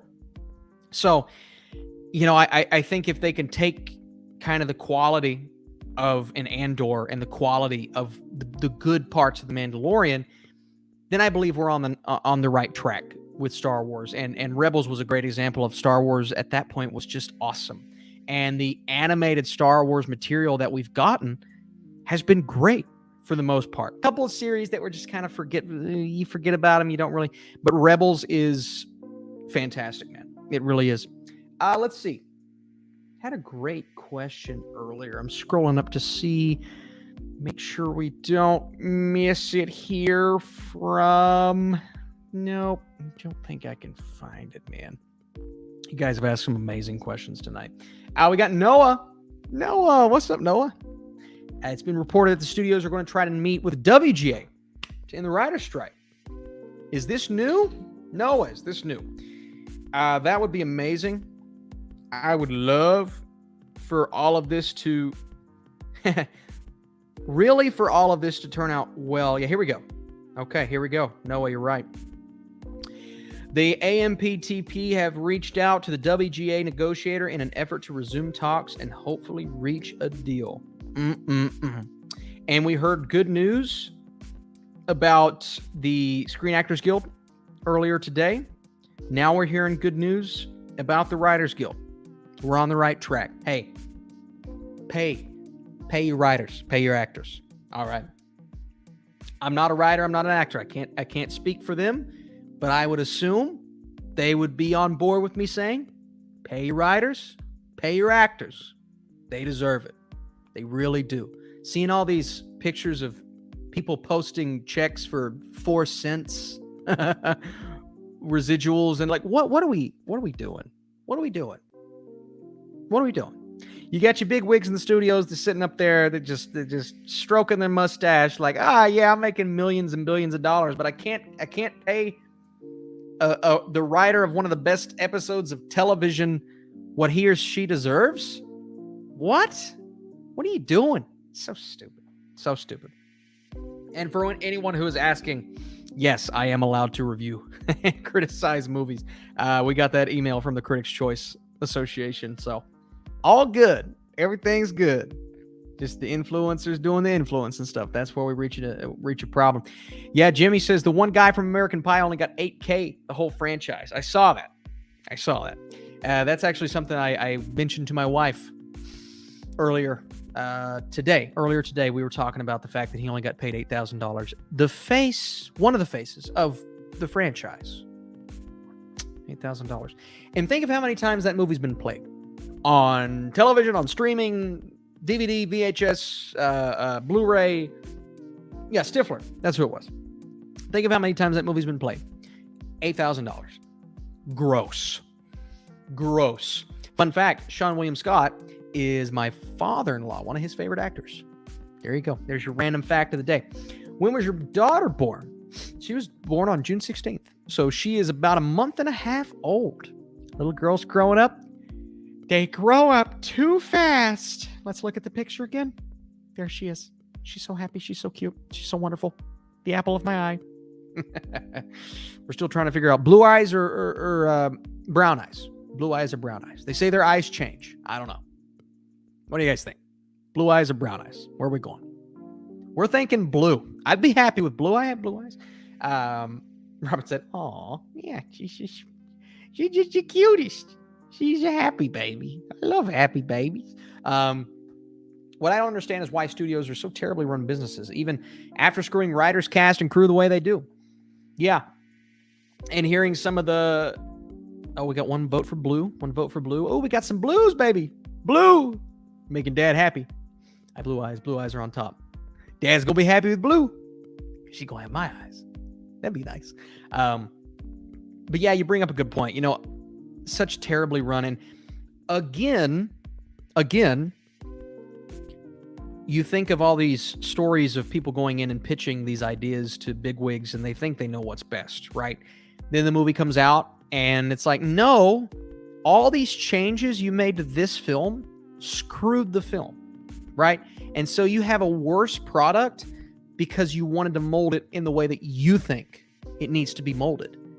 Let filmmakers do their thing. Let writers do their thing. If it's bad, then at least it's bad in the way that it meant to be bad, by the vision of the person involved. Quit trying to put your hand in all of it. It's just, ugh. My goodness, I don't get it. Never will get it. Yeah. Okay. Here we go. We got some more super chats, guys. I got to make sure I get to these. Rocky McFly, thanks for being back. I'm always going to see that Arrival profile picture, and it's going to make me happy, and I'm going to love it. What is your favorite Paul Thomas Anderson? Oh, my God. Well, There Will Be Blood. It's hard. Let's see if I have a list. I always do this because I love Letterboxd. So let's see if I have a list. I mean, There Will Be Blood's the answer. That's my favorite. But no, I do not have a list. So There Will Be Blood. I would say The Master is close. Close, but no cigar. Magnolia. I love Magnolia. I think it's great. Close, but no cigar. Punch Drunk Love. One of Adam Sandler's best performances. Close, but no cigar. The answer is There Will Be Blood. That is my absolute favorite Paul Thomas Anderson film. Let's see what you guys are saying. Inherent Vice, Phantom Thread, Licorice Pizza. Some good answers here. Licorice Pizza, really underrated. Yeah, man. How do you go wrong with any of his movies? I think some are a little overrated. I think some are a little, maybe not as good. Boogie Nights, G. Kobe P. Boogie Nights, it's a good one. But he's always going to bring you quality, and that's all you can ask for. Magnolia. I think Twisted Metal TV series are the new competitor for the Last of Us video game TV show adaptation. I haven't seen it yet. I want to see it. I've heard good things, and I'm excited to see it. And I saw one clip with Anthony Mackie putting windshield wipers on. That's all I'll say about the clip. It looks great, so I really want to see this show. Punch Drunk Love is awesome too. Boogie Nights is great. Yeah, man. There's just so many great Paul Thomas Anderson movies, man. You can't go wrong with really any of them. Okay. The Cali Kid. Cali Kid, thanks for being here. Do you think the Oscars will be delayed or canceled? I actually don't. Now, if this goes on, There is no resolve. Things haven't gotten any better 3 months from now, which is possible. There could be no resolve, because just because things are happening, good things are happening, doesn't mean, it could fall apart again tomorrow. And they're like, they're not talking anymore. They were talking yesterday, they're not talking today. But I think something good is going to come from these initial negotiations happening, hopefully this week. And because of that, I think the Oscars are good. I think they'll be same day as it was supposed to be. No cancellation, no delay. A delay is possible if there's no resolution, no resolve, because they're not going to do the Oscars without actors. It's not happening. But if we're feeling good about a month from now, which I hope we are, for the sake of the everything continuing and because you want good things to happen for the writers and the actors, then I think we're going to be feeling good about the Oscars. Either way, I'm doing an Oscars prediction video. Either way. Cali Kid with another good question. Man, great question. What is your favorite Hitchcock movie? Oh my God. Well, my brain, it's not my favorite, but the first movie I think of when I think of Hitchcock is The Birds, because The Birds terrified me as a kid. Terrified me. I think my mom and dad watched The Birds once. This is when I was a little older, probably like 11 or 12, because they did not like me watching stuff like that when I was too young. But The Birds was so scary. It's still so scary. It is an experience unlike any other. And part of it is because it's just an older film that has that eerie feeling to it, but it's so well directed and so beautifully put together. It's like Hitchcock is every movie of his is a masterclass. It's a pure masterclass of filmmaking, which is just so cool. But The Birds is the one my brain always goes back to. Obviously, you could go Psycho. You could go Rear Window. I think Rear Window is actually my favorite. And I'll tell you why. That story, and just, first of all, the opening scene, the camera movement, I think it's his best technical movie. Like, the look, the feel, the vibe, the aesthetic, the atmosphere. I think all of those things are perfect. It's perfection. But also, I think the character work is brilliant in Rear Window. And it's unlike, obviously you've had films try to take ideas from it, but especially at the time, unlike any movie I'm sure that anyone had ever thought about. So it's so different at the time. People's minds are blown watching that in the theater. And the fact that it still holds up, 1950, oh man. 5. Quiz me. 1954 or 5. It's 4 or 5. Where are we at here? Am I wrong? How wrong am I? I think I know this because I'm recalling my film classes, and we watched Rear Window, which was my second time watching it in my history through film class, my sophomore year of college. I think it's 1955 or 4. I got to settle on one. Nope, 4 or 5. I can't pick one. Headcanon says 1954. You guys got to give me an answer, because I feel like, oh no, 1963, was I that wrong? Boy, if I was that wrong, I'm going to be so sad. Rear Window is my favorite as well. That's what Google says. Oh no. I hope I'm not that wrong. I thought it was in the mid-50s. Maybe I am that wrong. The Birds and Psycho. Rear Window holds up the best. The Birds, you just brought back some scary memories. Oh, Jack says it's 54. Where are we at? 54? Let's go, baby. Okay, so it's 54, and then Trouble with Harry is 55. Man, that's close. I was wrong. I said 55 first. I was close. Okay? Gotta give me a little bit. See, I was paying attention in class whenever we talked about movies. Now, when we dove more into the history, I was not paying attention as much. But when we were talking about movies, I'm like, yes. All right. we got to get through some of these super chats, man. So I'm going to go back, and apologies, you guys are asking amazing questions otherwise, but I got to make sure I get through the super chats. Will, thanks for being here. Will, good to see you again, my friend. Thanks for being back. Who are some actors, actresses, filmmakers that you would love to see win some Oscars before their career is over? That's an amazing question.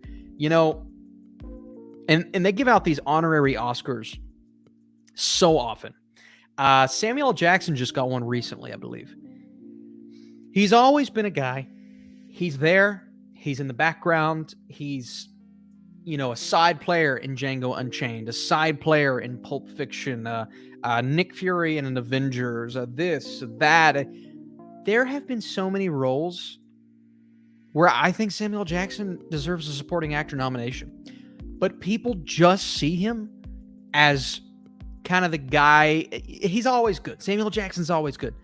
Well, if he's always good, why can't he, you know, warrant some Oscar consideration? And my mind immediately goes to Tarantino films. And there you go. Tarantino. There's another director that I think I would love to see win an Oscar. We're on the path of directors. Christopher Nolan. I want to see Nolan win an Oscar. Maybe this is the year. I think Oppenheimer is the movie to do it, whether it's Best Picture, Best Director. My early prediction for Oppenheimer is that it wins one, but it doesn't win the other. It wins director, it doesn't win movie. It wins movie, it doesn't win director. I think it's that kind of film. I think it should win both, but I think it's that kind of film. My brain also goes to Amy Adams.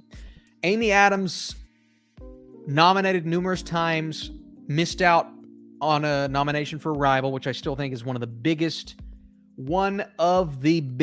snubs in recent memory. Just devastating.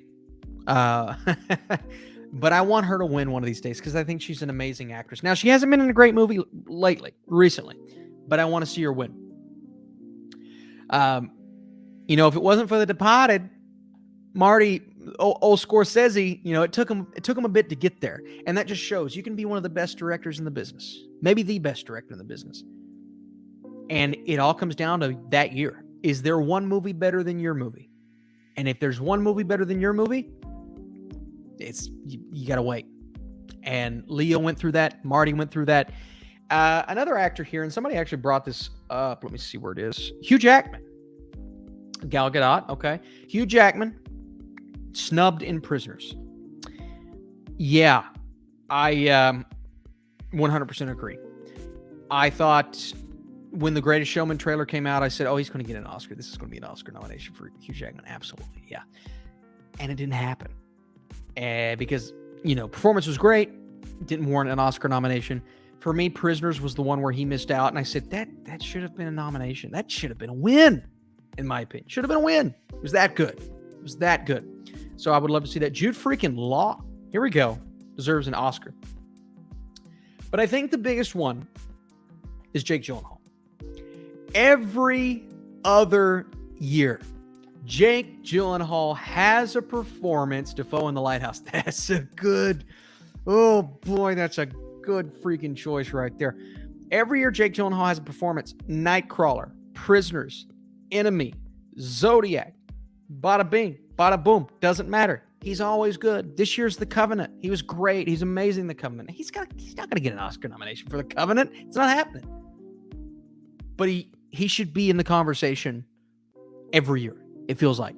And it's just, it always comes back to, oh, well, you know, there are five other. No, you're not telling me there were five people better than him when he was a Nightcrawler. You're not telling me that. You can't, I won't believe you if you tell me it's not true. Man, that was a heck of a question, Will. It was a heck of a question. Next super chat here from Louie. Favorite Wes Anderson films? My brain, you know, and I was going to do a Wes Anderson list, but I decided to hold off because there is another Wes Anderson movie coming out this year on Netflix, okay? But I will give you this. Moonrise Kingdom, Grand Budapest Hotel. Those two films, for me, They are the epitome of what makes Wes Anderson amazing. And just sticking live action right now. They are the epitome of what makes Wes Anderson amazing as a filmmaker. Obviously, on a technical level, always good. But those are the two films where I actually started to feel, I felt the emotion from the characters. And that's some of his best character work. And those films are beautiful examples of, yes, Wes Anderson can do it aesthetically, but he can also bring some great characters to the screen. Okay, it happens. I promise it happens. Moonrise Kingdom, Grand Budapest Hotel are two great examples. And Grand Budapest is probably his best movie on a visual level, from a visual standpoint. It's beautiful, man. I love the color grading in that film. Gorgeous. Now, animation, I think he's a great, and even incorporating that. We saw that in this year's film. He incorporated animation, but obviously Fantastic Mr. Fox, right? I loved Isle of Dogs. Isle of Dogs is a top 5-ish Wes Anderson movie for me. I loved it. I thought it was great. The voice work, the style, the Eastern influence. I just loved it. I really loved what Wes Anderson did there. So great all the way around. Live action, animation, both work really well for me. Love your reviews in the channel. And we have Eder Bastos. I hope I'm right there. What's the worst case male-female Oscar snub ever? We've already mentioned a couple here tonight. And honestly, I think I've mentioned both of my big ones, right? Amy Adams for Arrival, Jake Gyllenhaal for Nightcrawler. Two of the most egregious, blind, what are you doing? What is wrong with you? Examples I've ever seen. Of course, those are the obvious. Hugh Jackman, Prisoners. We've talked about all these just 5 minutes ago. But here's some, I'll give you a whole year. Here's a whole year where they just missed the bar. And it was Adam Sandler in Uncut Gems and Taron Egerton in Rocketman. Adam Sandler, Taron. I watched Taron and Rocketman, and I'm thinking, this is one of the best musical performances I've ever seen. This is one of the best biopic performances I've ever seen. He's phenomenal. So, and he was considered a snub, right? And I think there were 2 or 3 people in there that year that I was kind of like, okay, they were good, but they're not this good. Was that the year of the 2 popes? I want to say that was the year of the 2 popes, which is, I'm just like, that's not, no. But I didn't get that. But Adam Sandler and Uncut Gems, man, you talk about a guy that people look at, and I think it came out, there was a poll that year where people said, well, he's a comedic actor. Why would we vote in a comedic actor? And this was anonymous. You don't know who said it. Probably some stooge. Why would we vote him in when he's just like so silly? So, haha, Adam Sandler is so silly, so stupid. What is wrong with you? Vote in the best performances. Who cares if he's a silly guy? Oh, he's so silly. Who cares if he's a comedic actor? He's amazing in Uncut Gems. If you think he deserves it, vote him in. What's wrong with you? So I just look at some of these Academy voters and I'm like, you're outdated. You're think of how many Oscar-winning films, Best Picture winning movies that you don't remember. What won that year? I don't know. Well, that was the year that Inception and The Social Network and Toy Story 3 and The Fighter and Black Swan came out. Well, one of them must have won Best Picture. And Social Network. One of them must have won Best Picture, right? Oh, it was The King's Speech. How many of you guys have went back and watched The King's Speech recently? How many of you all have watched The King's Speech and would rather watch The King's Speech over Black Swan, The Fighter, Inception, Social Network, Toy Story 3? So, what? Oh boy. No, it's one of the most, oh boy. And some people love The King's Speech. That's fine, but it's not on the level of those other movies. It's not. And the fact that won Best Picture is gross to me. The movie's, it's pretty good. It's like a 7 out of 10. It's a 7. But I don't like 7 out of 10s winning Best Picture. I don't like it. I don't like it. Jim Carrey in Eternal Sunshine of the Spotless Mind. That's a great example. Boy, oh boy. That is a phenomenal example. That's one of my favorite performances of all time, to be honest with you. Just amazing. Never seen The King's Speech. You and a lot of people. Unfortunately. Somebody said something really good here. Who do you really want to see win an Oscar this year? I have to go Matt Damon from Air. Jimmy, you are drinking the same drink, speaking the same language that I'm speaking right now. Because Matt Damon and Air, I'm predicting right now, an egregious snub that makes me angry. It will happen. And Matt Damon won't get an Oscar nomination. And I'll be sitting here like, but Matt Damon deserved an Oscar nomination. Everybody's going to be like, no, Austin. And then 5 years from now, everybody's going to be like, who was nominated? Was it Matt Damon? Because he deserved it. No, it's fine. There may be 5 performances. Well, look, we have a lot of movies to go. But right now, Matt Damon. Did you watch the On My Block spinoff? I didn't really have a lot of interest in it, so no. Unfortunately, Crash winning Best Picture. Oh, boy. Yeah. Oh, yeah. Agree to The King's Speech. I watch King's Speech once a month. And look, again, this is not me hating. Oh, The Dark Knight. Don't get me started, Brendan. Don't get me started. Oh, well, it's... The Dark Knight can't get nominated because it's a comic book movie. Because it's a comic book movie. Do you know why they expanded the Best Picture category? One of the reasons. Because The Dark Knight didn't get a Best Picture nomination that year. So they said, maybe it should be more than 5 movies. Maybe you should have made it one of the 5 movies. You ever think about that? Sorry, I'm getting mad. Love from India. Thanks so much. Thanks for being here, my friend. King's Speech is a snooze fest. Yeah, I mean, it's fine. It's fine. Yeah, also, what lights do you use in the background? Sorry, I don't know the exact brand. Let me get back to you on that one. I will look up the brand. I got them on Amazon. So let me look up the brand for you. Now, I will say, the top lights there, you see that little dent right there? They don't stick very well. But they are the lights that do kind of stick, and you can put them wherever you want.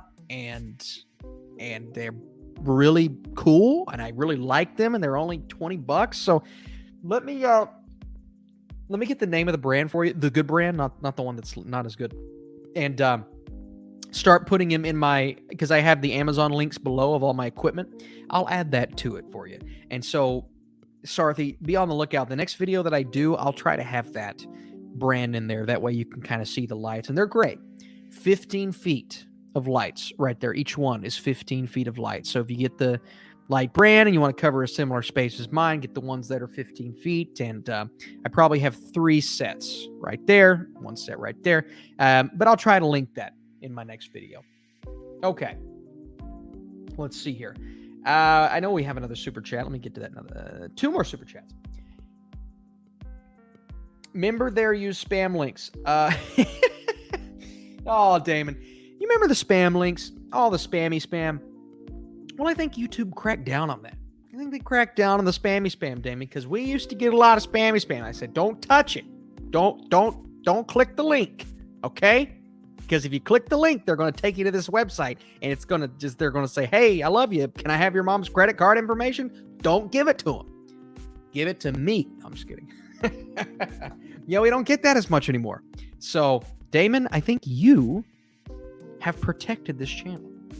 I'm putting it on you. I am giving you the victory in this battle of spam. Damon said I like to click links. Damon, don't click the links. Don't click them. Because they're going to take you, and they're going to take all your information. And they're going to say, give me all your money, and then hopefully give it to me. All right. Let's see. Will with another super chat. Will has the best questions. Do you think Scorsese will be crowned the greatest American filmmaker ever? by most people if Killer of the Flower Moon continues to be acclaimed. The longevity is insane. God, you're telling me, Will, you talk about a director that's been in the business for it seems like an eternity. Late 60s, 70s, 80s, 90s, 2000s, 2010s, 2023, still, okay, bringing one of my most anticipated movies of the year to the screen. The fact that this director still does that and continues to do it and hasn't really missed a beat since he started in this industry is amazing. It's amazing. And so if Killers of the Flower Moon is as good as it looks, and Louis said I skipped your super chat. Did I skip your super chat, Louis? Favorite Wes Anderson films? No, I didn't skip your favorite Wes Anderson films, Louis. I know you have another one. I'm working my way down to it. So we're not there yet, but I got you. I got your Wes Anderson films one. You may not have been here for that. But back to what Will was saying. Yeah, it's hard to crown one person the greatest ever when there are so many examples of directors that could and should be in that conversation and heavily considered. Spielberg, Hitchcock, I could go down the list. Scorsese is on the Mount Rushmore, okay? He has moved his way into, I think he's moved his way into this conversation right here to where if I said Scorsese is the greatest American filmmaker, no one is going to say, oh, you're an idiot.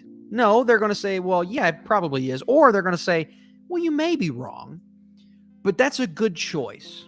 You know what I mean? And so that's how good he is. Even if you don't agree, he's the greatest American filmmaker. He's in the conversation, rightfully so. So if Killers of the Flower Moon is that good, will he have cemented, does he cement that I'm the best director there is? It's maybe according on how good it is. But again, it's one of those things where you just you wait until he keeps directing bangers, banger after banger. And he's been doing it for 40 years. And he may just be the best living filmmaker, to be honest with you. He may deserve that conversation, right? But I don't know if I'm ready to crown someone the greatest living filmmaker. Favorite is one thing. Greatest is another. But man, oh man, if somebody deserves it, it could just be Scorsese. That's a heck of a question, Will. That's a heck of a question. And James Cameron, yeah, man. Look, you direct 3 movies that are 3 of the highest grossing movies of all time, and then you show your range with a movie like True Lies and Terminator and Alien. I mean, come on. James Cameron could absolutely be Aliens in the conversation. Scorsese does get criticism for his handling of women. Yeah, I mean, and you've got the idea of, he does like the gangster movies, one very specific genre, but he's branched out. He's done other things before. David Lynch is a great example. Great example. If you watch Memories of Murder by Bong Joon-ho, absolutely. It's an amazing film. For me, it's like quality level. It's on the level of Parasite. It really is. All right. Any smaller YouTube film channels? I'm trying to branch out more. Movies and Munchies is a great one. Fincher's up there. Absolutely. Movies and Munchies is a great YouTube channel. I love the Ruby Tuesday. And Movies and Munchies isn't small. I don't know why I said that. He's not a small channel, but he is one that I think deserves more love. He's a good guy, man. Seems like a good guy. The Ruby Tuesday is great. Super fun to watch. Rachel's Reviews, friend of the channel.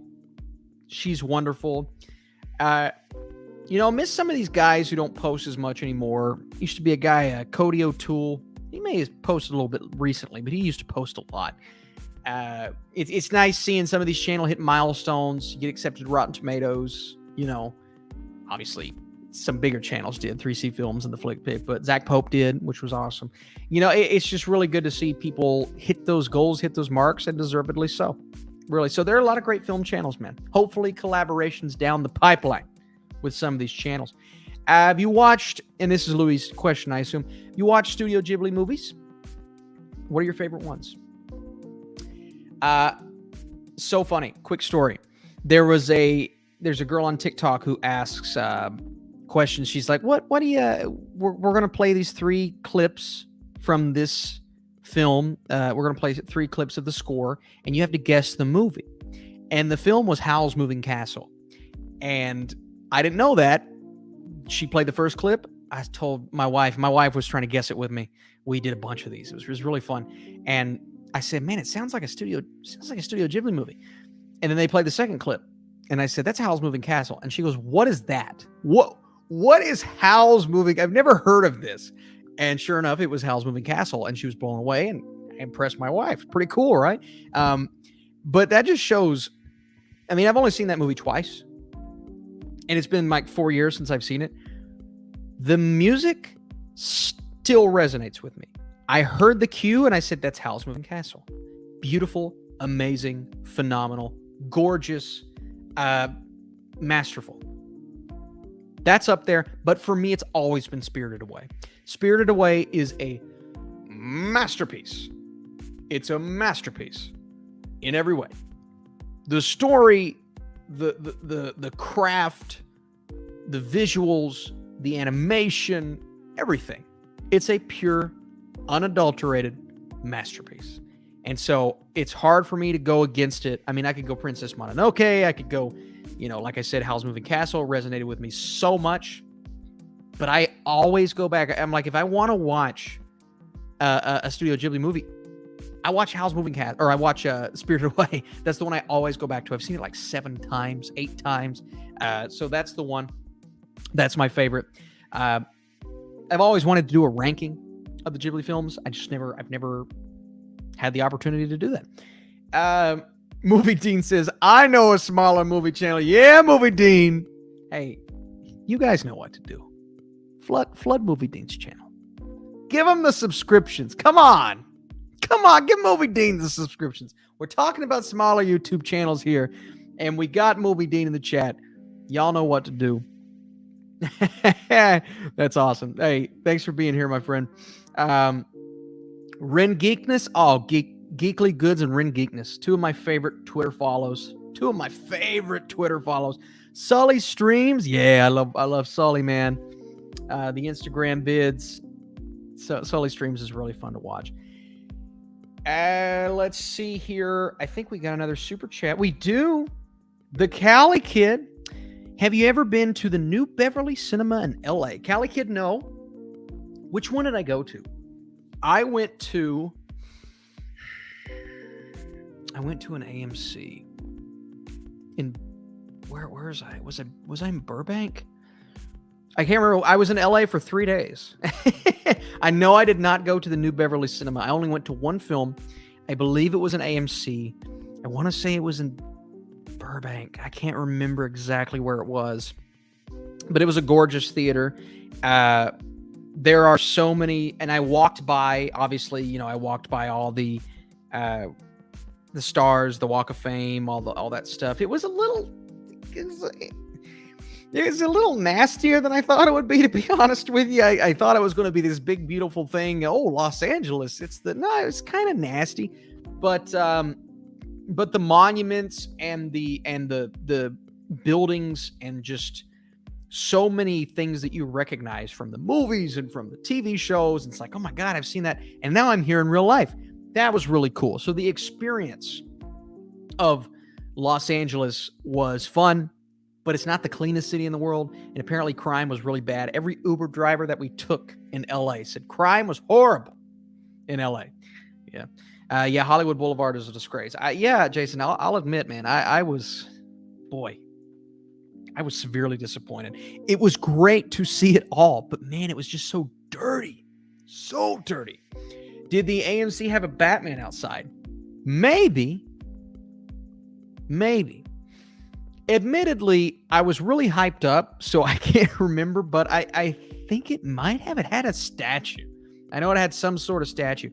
It's sad that Angus Cloud passed away, yes, from Euphoria, I still can't believe.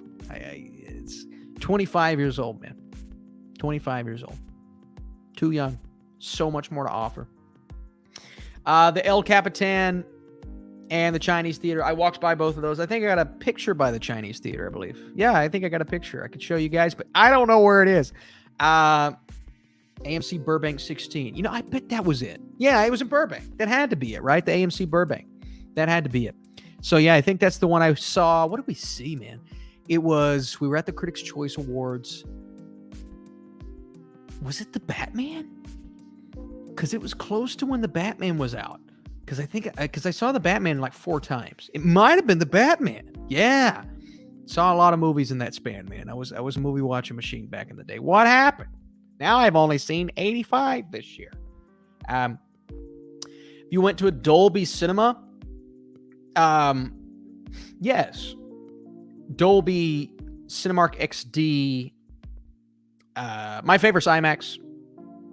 Because IMAX, they have the Dolby speakers. If the IMAX has the Dolby speakers, it's fantastic. The 70 millimeter, though, that was really cool. Look, the seating was terrible. I saw it in Indianapolis. I saw Oppenheimer in Indianapolis, 70 millimeter. The seating was garbage, but the screen and the speakers and the 70 millimeter itself was one of the most beautiful experiences I've ever had in the theater. Lived up to the hype. So if you can see Oppenheimer in 70 millimeter, I would recommend it 1,000%. Let's see, 85 movies up until now. Yeah, this year I think I've seen 85. Let me check my Letterboxd. Checking my Letterboxd, which is, a little low for me. I'm usually at the 100 mark, but I've been trying to scale back.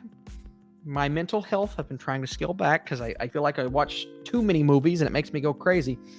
85, and that's not counting Ninja Turtles. So 86 new releases, which again is low for me. But I have a kid now. I deserve a break. Just subscribe to Movie Deem. Very awesome. Very, very awesome. Dolby Cinema is so good. Yeah, I'll tell you this. There's nothing like good audio in a movie. There's nothing like beautiful speakers booming. God, I just think I want to see Oppenheimer so bad on a big, whether it be Dolby or IMAX or Cinemark XD. I want to see it so bad again. So bad. I'm craving to see that movie. I haven't felt this way about a film in a while. But the big screen experience with a film like that, and even Mission Impossible 7, I think the IMAX experience was great. But with a film like Oppenheimer, boy, oh boy, I can't wait to go back and watch it again. Do you think IMAX will ever have reclining seats? Mine does, AJ. Now, granted, my IMAX theater is built within our Regal, and so it is true IMAX. The ratio, everything is how it should be. It's just a little smaller than a normal IMAX screen, but it's the same speakers, same aspect ratio. Everything's perfect. Everything's as it should be. But there are reclining seats in my IMAX, so it makes it so much better. I love it. I love going to my local IMAX theater or my local Regal theater with IMAX in it. Yeah. You feel that Dolby Cinema in your seat, man. But Oppenheimer isn't playing in that format anywhere near me. Yeah, that's the thing, Jedediah. I don't have a Dolby theater anywhere near me. And to feel that just boom coming through the speakers, just in your seat, and you get the vibrations, man. Nothing like that. Top Gun Maverick on a big Dolby. Just cool. What an experience. Next collab with the Oscar expert or someone new, Film Speak, Film Drunk. Man, similar question here. Do you watch the Oscar expert and Film Drunk? I don't really, unless I'm wanting to support somebody who I'm like, gotta watch this person's video because I want to support them today. Because I'm so entrenched in the movie space, I don't find a lot of time to watch other movie videos. Now, the Oscar expert, I love their Oscar videos. I always like to make sure I get mine out before I watch theirs, but I love their Oscar videos. The Film Drunk is hilarious. He's actually popped in here a couple of times on these live streams. Absolutely hilarious. Great Twitter follow. Two very impressive YouTubers. 3, because the Oscar experts too. But 2 very impressive YouTubers, man. I really do. I love whenever I check in on them, which again, man, I'm so entrenched in it. So it's hard. It's hard to watch movie things when you're always talking about movie things. That's why when I watch things, I'm like, well, let's do sports. Let's do something that's not in the movie space. Let's do something that's different. But whenever I check in on them, freaking phenomenal, man. Freaking phenomenal. Next collab, the Critical Drinker. That's probably not happening. Or, I don't know, the Critical Drinker. Or 3C Films. Love me some 3C. I just talked 3C the other day. He's calling me, asking me some questions. I love me some 3C, man. What a good dude. Watching Chris Stockman is so entertaining. Yeah, man, Chris Stockman is a fun... well, I don't want to use the word fun just because of the way he reviews movies, but very insightful critic. Jeremy Johns. Now, he's fun, man. He's got the fun vibe, the chill vibe, you know. Yeah, I don't ever plan on, like, collabing with anybody like that because, yeah, I think they're kind of out of my league at this point. But they got their own things going on. But, I mean, hey, I collab with the Flick Pick, and that guy's in another stratosphere. Are you watching, Flick Pick? Are you watching? I'm talking yet, buddy. If it doesn't happen often, you better be watching, okay? When am I going to see John again? I don't know, man. I don't know. I hope somebody asked that earlier. I hope to see John again soon. Whatever our next screening is that we meet up at, we'll see. That little bastard. Has Sean Chandler gave you advice on fatherhood? Absolutely. On many occasions.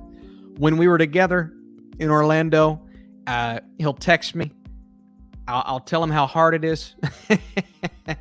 Yeah, man. Sean's given some great advice, and you know, he's got a lot of experience in the realm of fatherhood. So I think that's somebody I need to be taking advice from. Somebody with a ton of experience, just but an impressive amount, really. Guys, you know what I realized? We've been doing this for 2 hours. My light's dead.